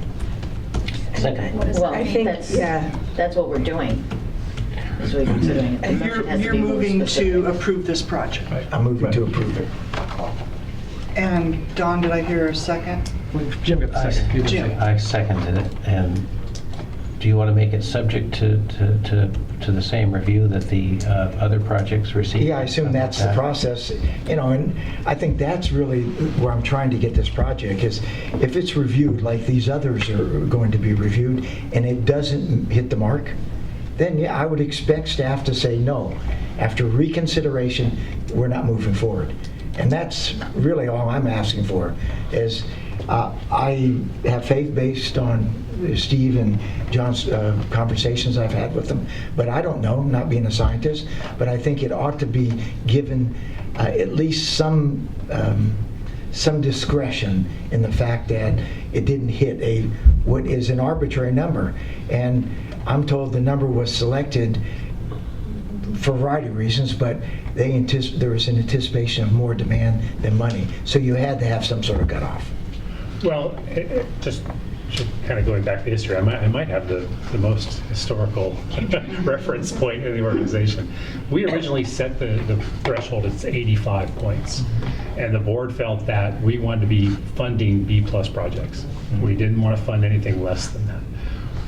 Through the first iteration, what we realized was that if you natural scoring process, people rarely score 100%, and we had 12 or 13 criteria. So if you lost 1 or 2 points by each criteria, very likely you were not on that threshold. So we collectively agreed that despite our desire to fund really high quality projects, we had disadvantaged everybody just due to natural scoring process, and we thought we needed to back that down to 75 points. And that's the history behind the board then approving the 75-point threshold.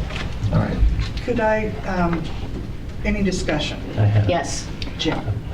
Yeah, I think really this year we didn't, See it better. Yeah. the point system didn't work that well this year. We wouldn't have had proposals that received 70 points not being approved but going in for further review. I don't know what happened to the point system this year, but it was different. And we never intended the point system to be an absolute bar. That's why we had this appeal to the board. It wasn't supposed to be an arbitrary cutoff. And I think what you're suggesting and I'm supporting is let's let them fill in those blanks. There's money left. There's a way to have this project go forward. And I suspect that some of those landowners were pulled along kicking and screaming because not everybody wants to do habitat. And the fact that they put this together and it's a window of opportunity. So let's approve this with a review, subject to review by staff, and then feedback to us on the actual project, as opposed to the fact that the things left out of the blanks. Skip, would you amend your motion to include all projects that did not meet the 75 points this year? Sure. And I say that because I'm confident if given the additional review, it will hit the mark that this Conservancy wants every project to hit. So yes, In this category or all? I'm talking about all projects that did not hit the 75-point review, did not hit the 75-point threshold, so that the process that we are now thoroughly editing applies to all projects, not just this one project. Well, I'm going to say that that's inconsistent with process, because we set up a process for people to appeal. Anybody denied could have appealed. One did. So this is the appeal. Okay, so, but my question to Skip, the maker of the motion, is, your answer is yes. Is the seconder no? I'm not sure. I'm concerned about... How many projects do you think we're talking about? Yeah, I was going to say, let me hear from staff. Burden on staff. My initial reaction is focusing on the project, because I think it has merit and it will pass our stringent, but it may complicate things. Brian and Aaron, I believe this was the only one that fell below the line. Yes. Was there one of them? This cycle. All right, so Makes that an easy answer. My motion is still there. So we had a project that did meet the 75-point threshold, but was not recommended for funding.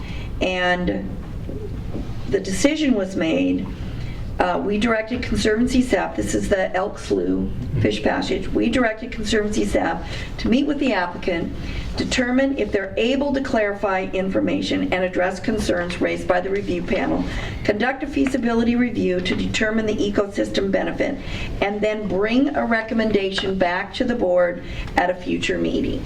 And that motion passed by this board, but they did meet the 75, so it's not the only criteria.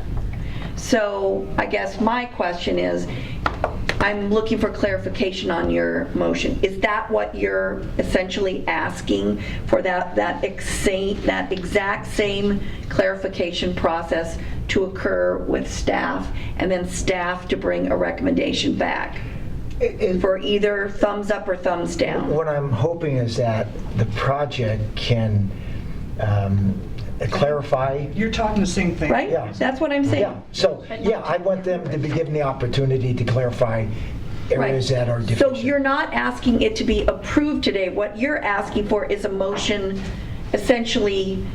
Well, no, it is a motion to approve. It moves the cut line down or up, so that basically they get treated the same way Elk Slough gets treated. The board is moving. But Elk Slough was not approved. No, I'm saying, so I said just what you said, so you Yeah, move it so it's treated But once it similarly. gets back to us after staff is... So we're not looking to this actually proves my approve it point. today. We're looking to come back, to have it be treated the same way as Elk Slough, go through the same clarification process, and then staff to bring back a It's the same recommendation. thing. We're approving it for staff to work with the applicant to come up with the contract. That's different than And we approving it. still Right, get the yes. ability to approve whether we move forward by contract. That's fine. And Okay, because that's different than saying, yes, we're approving the project. We're approving And the Kathy, what I think I said initially is I wanted it to have reconsidered, Yeah. which maybe we're talking the same thing, but approaching it differently. I just want them to be given the opportunity to clarify concerning areas. Well, and Okay. having worked on RFP. So if that's the That's my motion, motion. I'd like to call for the We had question. a date certain that the others were coming back, didn't we? No. That was Would the mover, No, I'm going to take that back. When I look at the actual motion, it was that it would come back to the board by September. There was Yes. one that had the date certain, the That was other two were Elk left Slough. over. That was the motion. The other I two think were I made left the over. motion. Somebody did. in the process You of good? meeting with Second. So coming back September.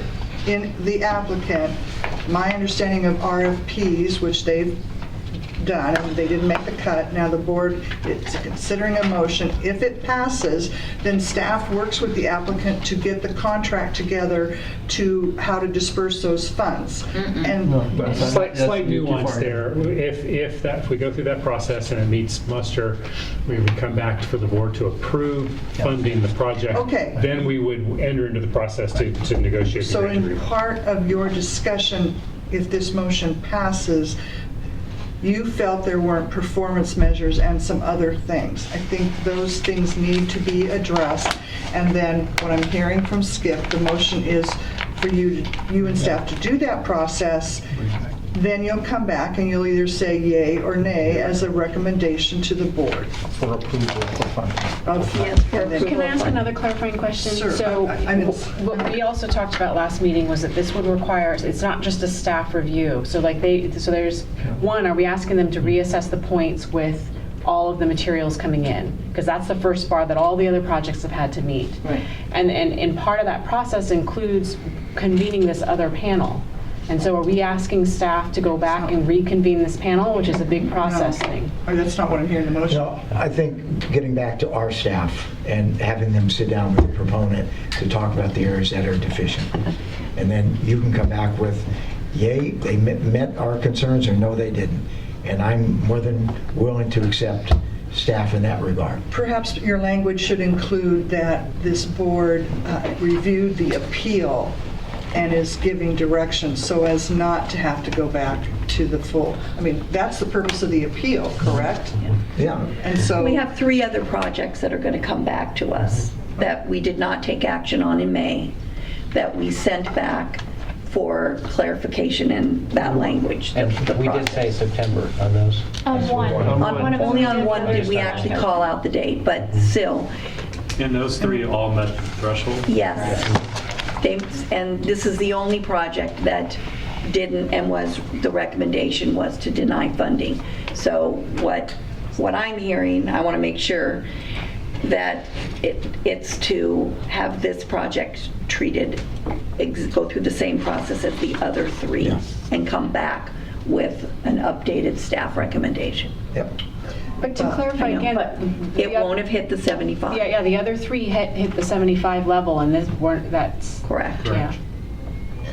But we have that option yes, we do. as the board. So normally, when somebody calls a question, I'd like to vote, but I see Nicole furrowing her brow. Because it seems like we are now changing the process of evaluation, because we're not asking the scientific committee to reconvene and reevaluate this project. But Which Dolly, means the we already material that did was that. missing before may be added in, but our staff may not have that expertise. And with that, I think, unless Nicole wants to weigh in differently, if I'm misreading her furrowing brow, we should probably call the I question. think I because was mostly Dawn furrowing needs my to brow leave. because the motion was getting so muddled. So I was getting concerned that we weren't being very clear. And I think that Sandy's point is correct, is that there is a difference in, when you say reconsider, there's a difference between having it go back to staff for discussion versus having it go back to the review panel. My recollection from the last meeting was that staff expressed a lot of concern about logistically trying to reconvene that panel, so it didn't really sound like a feasible option, frankly. That's why I take the word reconsider out and just say that you're moving to accept the appeal and give the direction that you want, and then the board can vote. Because the reconsider, I see what Nicole is saying, is the whole process of the application. Maybe you need a clear That's not- motion so everybody knows, because I think everybody's.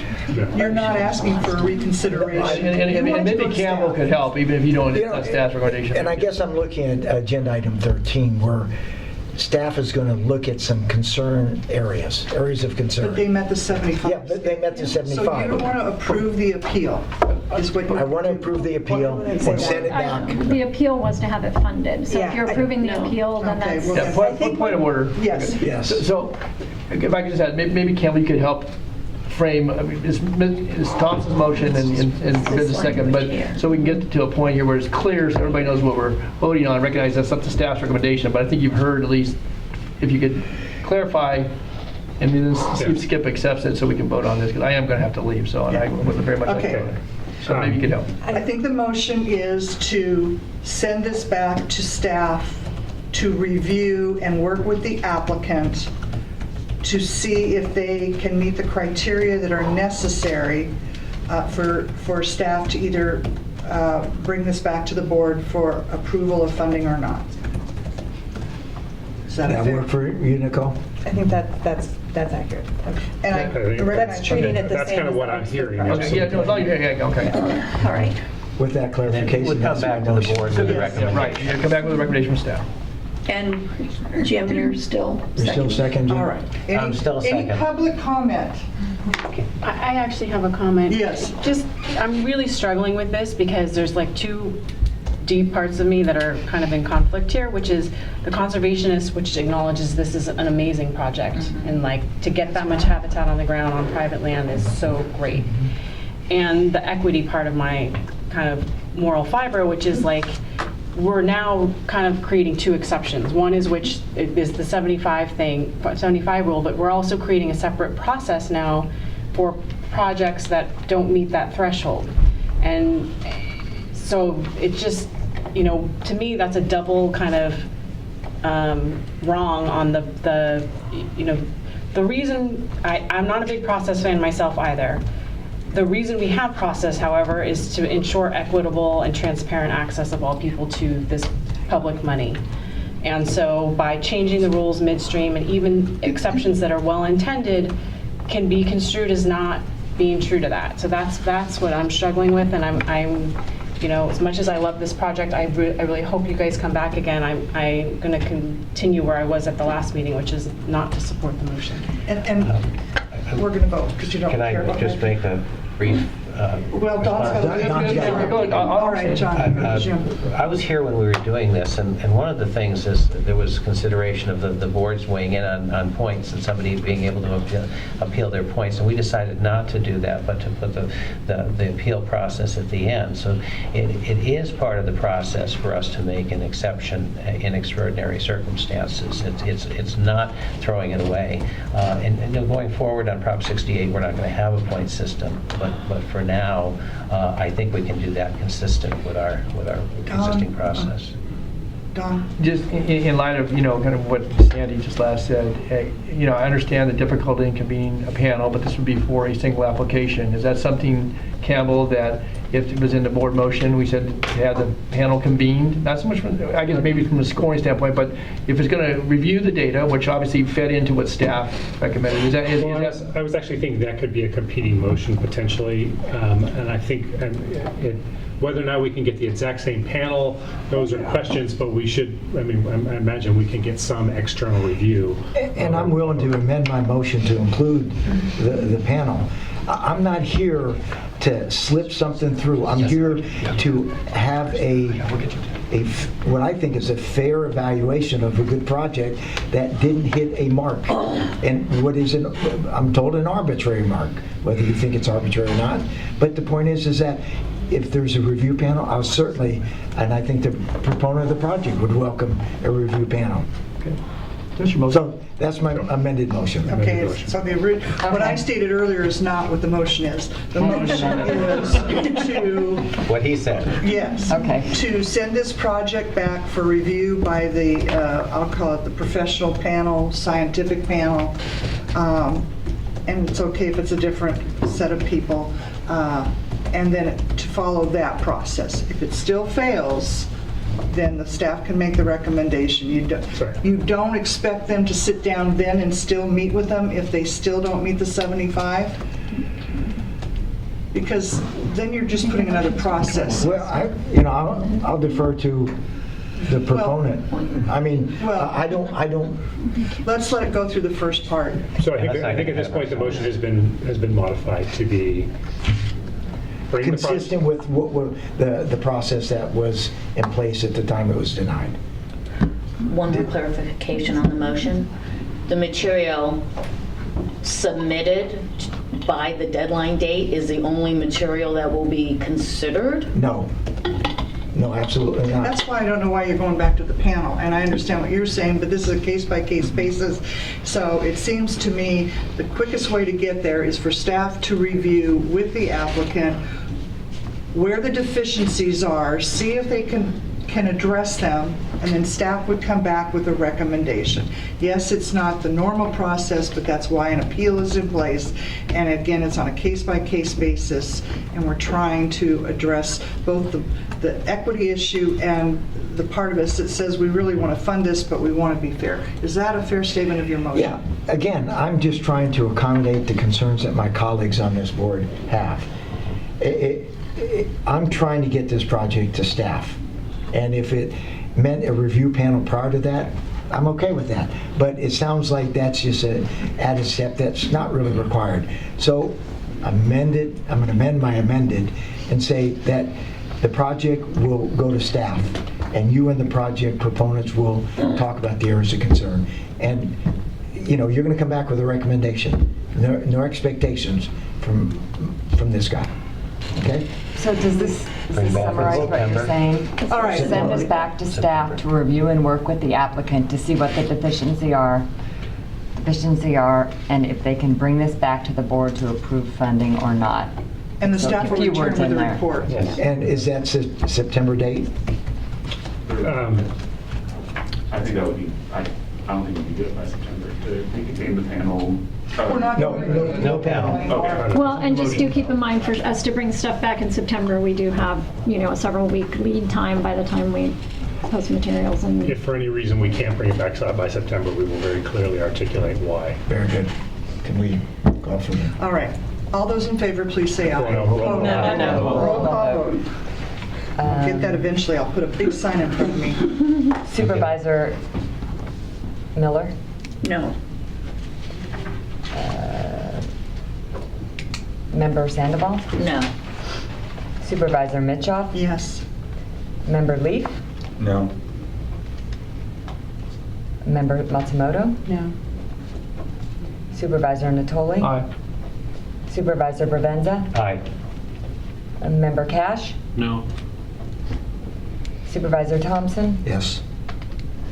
Member Winternitz? No. 4 ayes, 1, 2, 3, 4, 6 nays. The motion does not pass. All right. Thank you, Don. Wish you well. So is there any subsequent motion? Yeah, I mean, we have to, there has to be a subsequent motion. We have Well, we have to. we have to do something. So I move that this applicant be denied funding for this cycle. Is there a second? Dolly? Was that- Second. Second by Brian. Any further discussion? Any public? Brian. Thanks, Brian. Roll call vote, please.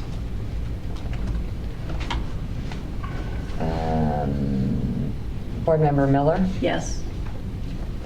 Board Member Sandoval? Yes. Supervisor Mitchoff? Yes. Member Leaf? Yes. Member Matsumoto? Yes. Supervisor Natoli? No. Supervisor Bravenza? No. Member Cash? Aye. Supervisor Thompson? No. Member Winternitz? Yes. 1, 2, 3, 4, 5. 7 ayes, 3 nays. A motion passes. I have to go with Don, sorry. All right.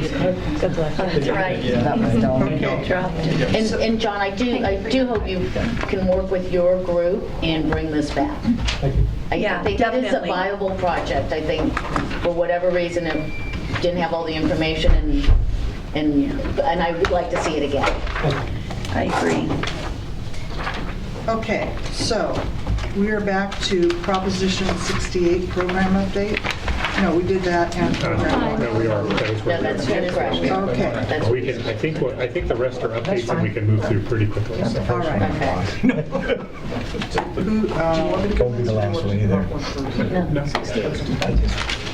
just, it's a good project, and I'm sure next round it'll get funded.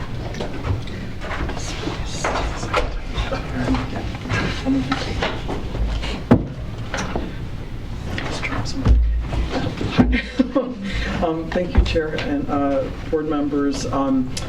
So Prop 60. Introduce yourself. I'm sorry? Introduce yourself. Robin Prock, Community Project Supervisor with the Delta Conservancy. I'm not going to go through all of my notes. You do have the staff report, and I know we're running behind, so I'm just going to hit the high points. Really, we're not going to have a point system. I feel like that's kind of the high point right now. There's progress. I'm done. No, We are developing the Community and Economic Enhancement Program for using the Prop 68 funding to support a robust Delta economy and the vitality of the Delta communities. We are designing a non-competitive program, so a no-point program, which would have kind of a rolling deadline or basically not have a deadline. That will allow us to work closely with project proponents. So like Prop 1, there will still be a two-step process with a concept proposal and a full proposal, but we will be able to, when a concept proposal is submitted, we'll be able to sit down, go through a meeting with the proponent and have an evaluation at that point, and then once we decide to move forward together, continue being able to work with the proponent.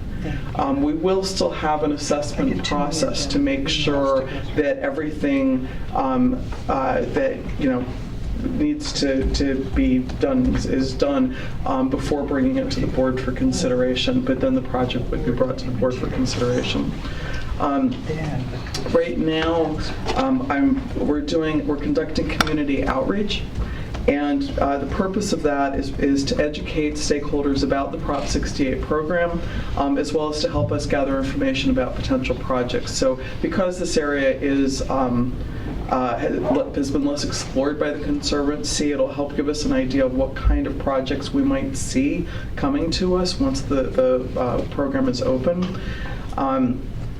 So that we can make sure that we're really meeting the needs of the Delta community, and it'll help us shape the grant guidelines and finalize the priorities of the project. Thus far, the outreach we've conducted has been doing presentations at the Delta Protection Commission's Delta Heritage Forum, the Commission's Delta's Place Interagency Working Group, attending the first Freeport Community Meeting, Cortland Town Association, public comments at the Isleton City Council. We're on the agenda for the Clarksburg Advisory Council, and then giving public comments at the other city councils within the Delta. So Tracy, Rio Vista, Oakley, anyway, I won't go through all of them. Thus far, we've had really positive feedback on the idea of focusing on Delta's place or kind of community and economic enhancement, and for doing a collaborative, non-competitive process. There are a lot of people out there that have really good ideas and maybe don't know where to start, that we'll be able to hopefully, depending on several things, be able to help walk through the process. Our plan at this point is to have the draft guidelines to you all at the September meeting. So we will, in preparation for that, we'll be bringing a discussion draft to the PPS meeting in August. Because of kind of web accessibility issues and scheduling, we won't be able to post it until the Monday before PPS. PPS is on a Wednesday, so that Monday before is when it will actually be posted. But everybody will be informed at that time to make sure that you have the opportunity to look at it. Of course, once the draft guidelines will come to you in September for consideration. If those are approved at that time, of course, there'll be a 30-day public comment period, and then we will bring it back to for consideration with final guidelines. So, any questions? Great.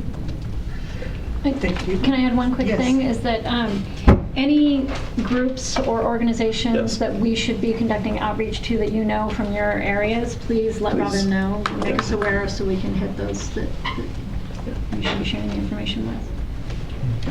Thank you very much. Accept that report, and then we will go back to number 13. 13, Proposition 1 program update. All right. Hey there, Aaron Heyman, Delta Conservancy, and I work on the Prop 1 project. Since Laura Jensen is still returning from bouncing around Europe, I'm going to be giving the Prop 1 update today. As is customary, we're going to go in reverse chronological order, and for the sake of time, I'm going to focus on giving updates on those 3 projects where staff was directed to work with the applicants from Cycle 4 who cleared that 75-point threshold, but still had concerns about their projects, to clarify their projects and gather more information in order to come back to the board at future board meetings with a recommendation.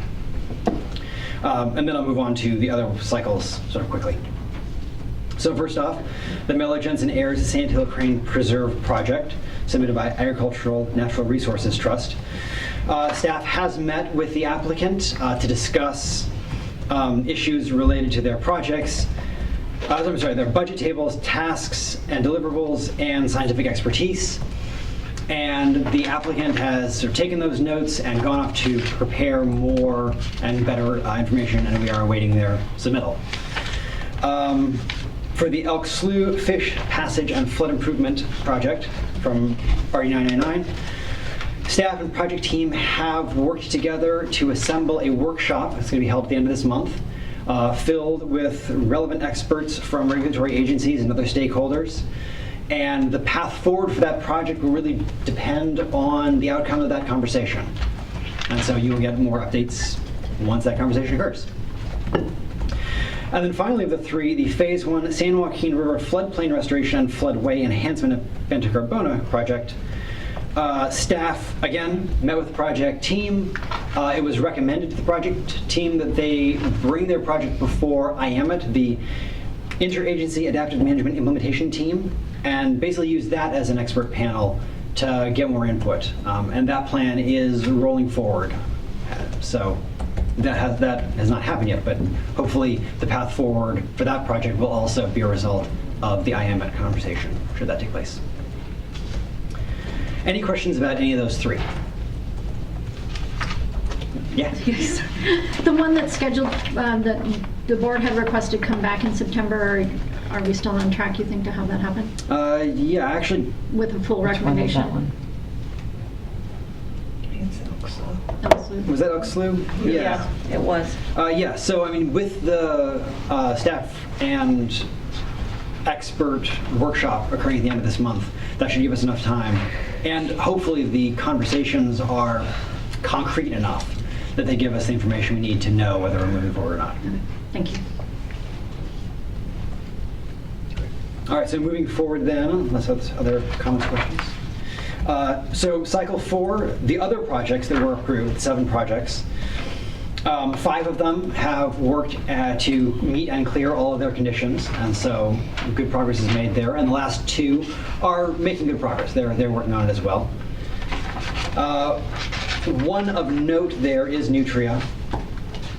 One thing I want to bring your attention to is that they have, since submitting their application, they got money from the governor's budget, and so looking at kind of how to piece those monies together, they're probably, and also with delays to training dogs, turns out it's slightly more complicated than everybody thought it would be, they are going to be asking for an amendment to their budget to move some funds around.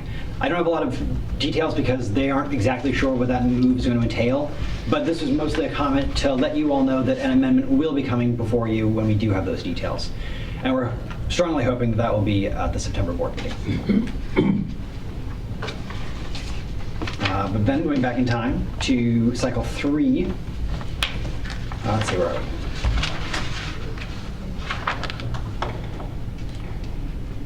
Yeah, 8 projects, 6 grant agreements have been executed, and the last 2 are on the verge of being executed. So those are almost ready to move. No really significant comments on any of those. Some minor things, but mostly those projects are all running on schedule.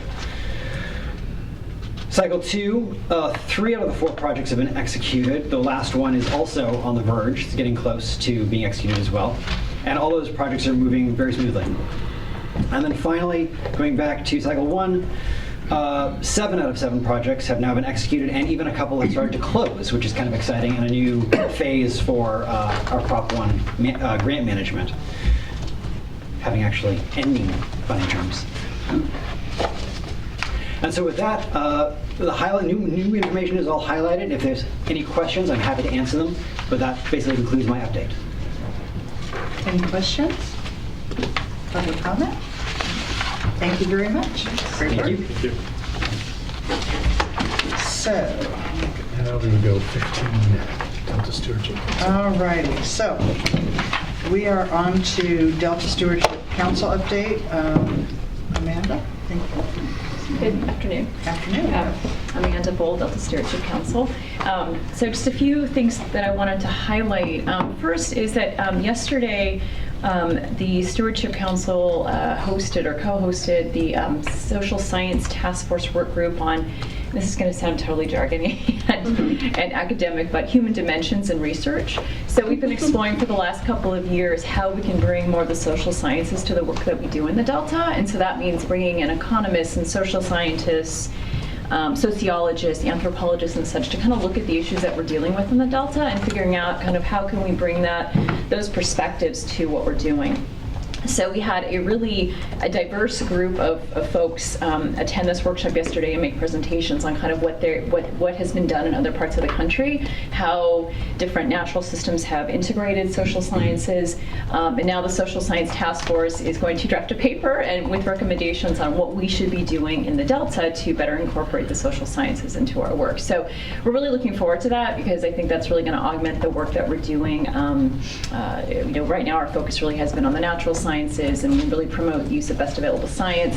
There's definitely been this gap from the social sciences aspect. So when that comes out, we will share that with everyone. We're not expecting that report till the end of the year, but there was really good dialogue yesterday. And I know Deborah was there for part of it, and Eric was there, and others from the Delta Protection Commission. So we had a really good turnout and are kind of excited about what's going to come out of that. So.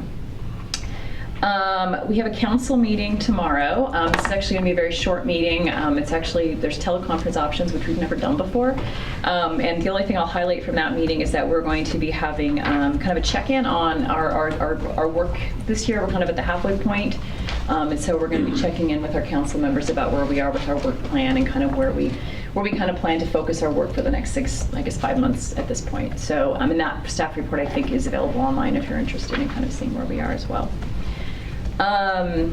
We had a Delta Plan Interagency Implementation Committee meeting on July 15th. This is the first time we've done a summer meeting. The focus of this was the governor's Water Resilience Portfolio Executive Order and how the Delta Plan and the portfolio could potentially support each other around water resilience. And so we had, Campbell was there representing the Conservancy. And so we had a really good, I think, conversation and dialogue around what the different agencies, both state and federal, can or see as necessary for a robust water resilience portfolio. And again, talking about what's important for the Delta. So our chair, Susan Tatayan, is one of the work group members for the water resilience portfolio. They're on a very aggressive timeline, and we're going to keep working. Susan's going to keep working with the folks that have been assembled to work on this out to make sure the Delta interests are represented in that. And then finally, just an update on the ecosystem amendment, which is we're in the process and have been in the process for some time of updating Chapter 4 of the Delta Plan. We're planning to finally have a public review draft available this fall, and I'm not going to commit to any dates beyond the fall, but that's when we will be kind of opening up for kind of the CEQA process, and there'll be a review, kind of the formal review period, and so we'll definitely want to be, receiving feedback from everyone around on those issues as well. So, and that's it. Any questions for Amanda? Thank you very much. Mr. Roberts for Eco Restore update. Mr. Roberts isn't here. I'm taking over for him. I don't have an update at this time, but I will have an update for the next meeting. Okay, thank you. Greg Farley from the Delta Conveyance. Greg was not able to make it either. So. Okay, we're moving right through, but I know Eric is here. And I'm going to stand to be brief. I just have a real quick report. You just need to stretch. Yeah, I do. It feels great. A couple of things I wanted to mention to this group. The Commission's Economic Sustainability Plan for the Delta, which was adopted in 2012 and which formed the basis for a lot of what went into Chapter 5 of the Delta Plan. We're wrapping up work on updating the ag section. We had a briefing for our commission members at our meeting last week on that. And we're just starting work on updating the recreation and tourism chapter or segment of the economic sustainability plan. So that'll be on a longer schedule. With both of these efforts, the goal is to form recommendations that we can forward to the Delta Stewardship Council for inclusion in the Delta Plan. The other thing I wanted to mention is that we're just starting work on a Great Delta Trail Master Plan, and board members might know that the Commission's been tasked with developing a Great California Delta Trail that connects the San Francisco Bay Trail with the Sacramento River Trail, not too far outside the door here. And there's a whole lot of delta in between those two. So the Great Delta Trail Master Plan will be getting that effort back on track. We had made some limited progress. It had been delayed for a number of years, but we're picking it up again, and it's something we hope that the Conservancy participates in with us. So that's really my report. Thank you, Madam Wonderful. Chair. Any questions for Eric? Wonderful. Potential agenda items for September 25th. Campbell? Very quickly, your last attachment there is, this has 2 bullets on it. This is obviously everything in addition to the normal things we do. But we will be looking to approve the public draft of the Prop 68 Grand Lines, so that's what can actually be posted, go out for a 30-day public comment period, then comes back and gets approved finally. And then consideration of budget amendments for the Nutria eradication project, phase 2, so that'll be coming as well. And then the other purpose of this is to hear anything from any of you all that hasn't been covered, things that you might like to see covered. Well, and we should have the Elks Loop item, correct? Yes. Anything else? Public comment on any item that was not on the agenda. Looking around, everybody seems to be happy with what they've heard. Or maybe not, but they don't have any questions. All right. Dolly. Madam Chair, before you adjourn the meeting, Leo, now in your capacity as vice chair, Yes. you will be chairing the PPS committee. That wasn't in the agreement. That was in the fine print that you didn't get to read because you stepped out of the Stepped out. But I also, that's my first week of school, and so I will normally be in attendance at that meeting, but I will not be. And so normally we have 3 to, I think our process says now 3 to 5 members. But I just want you all to know that I will not be one of those 3 or 5.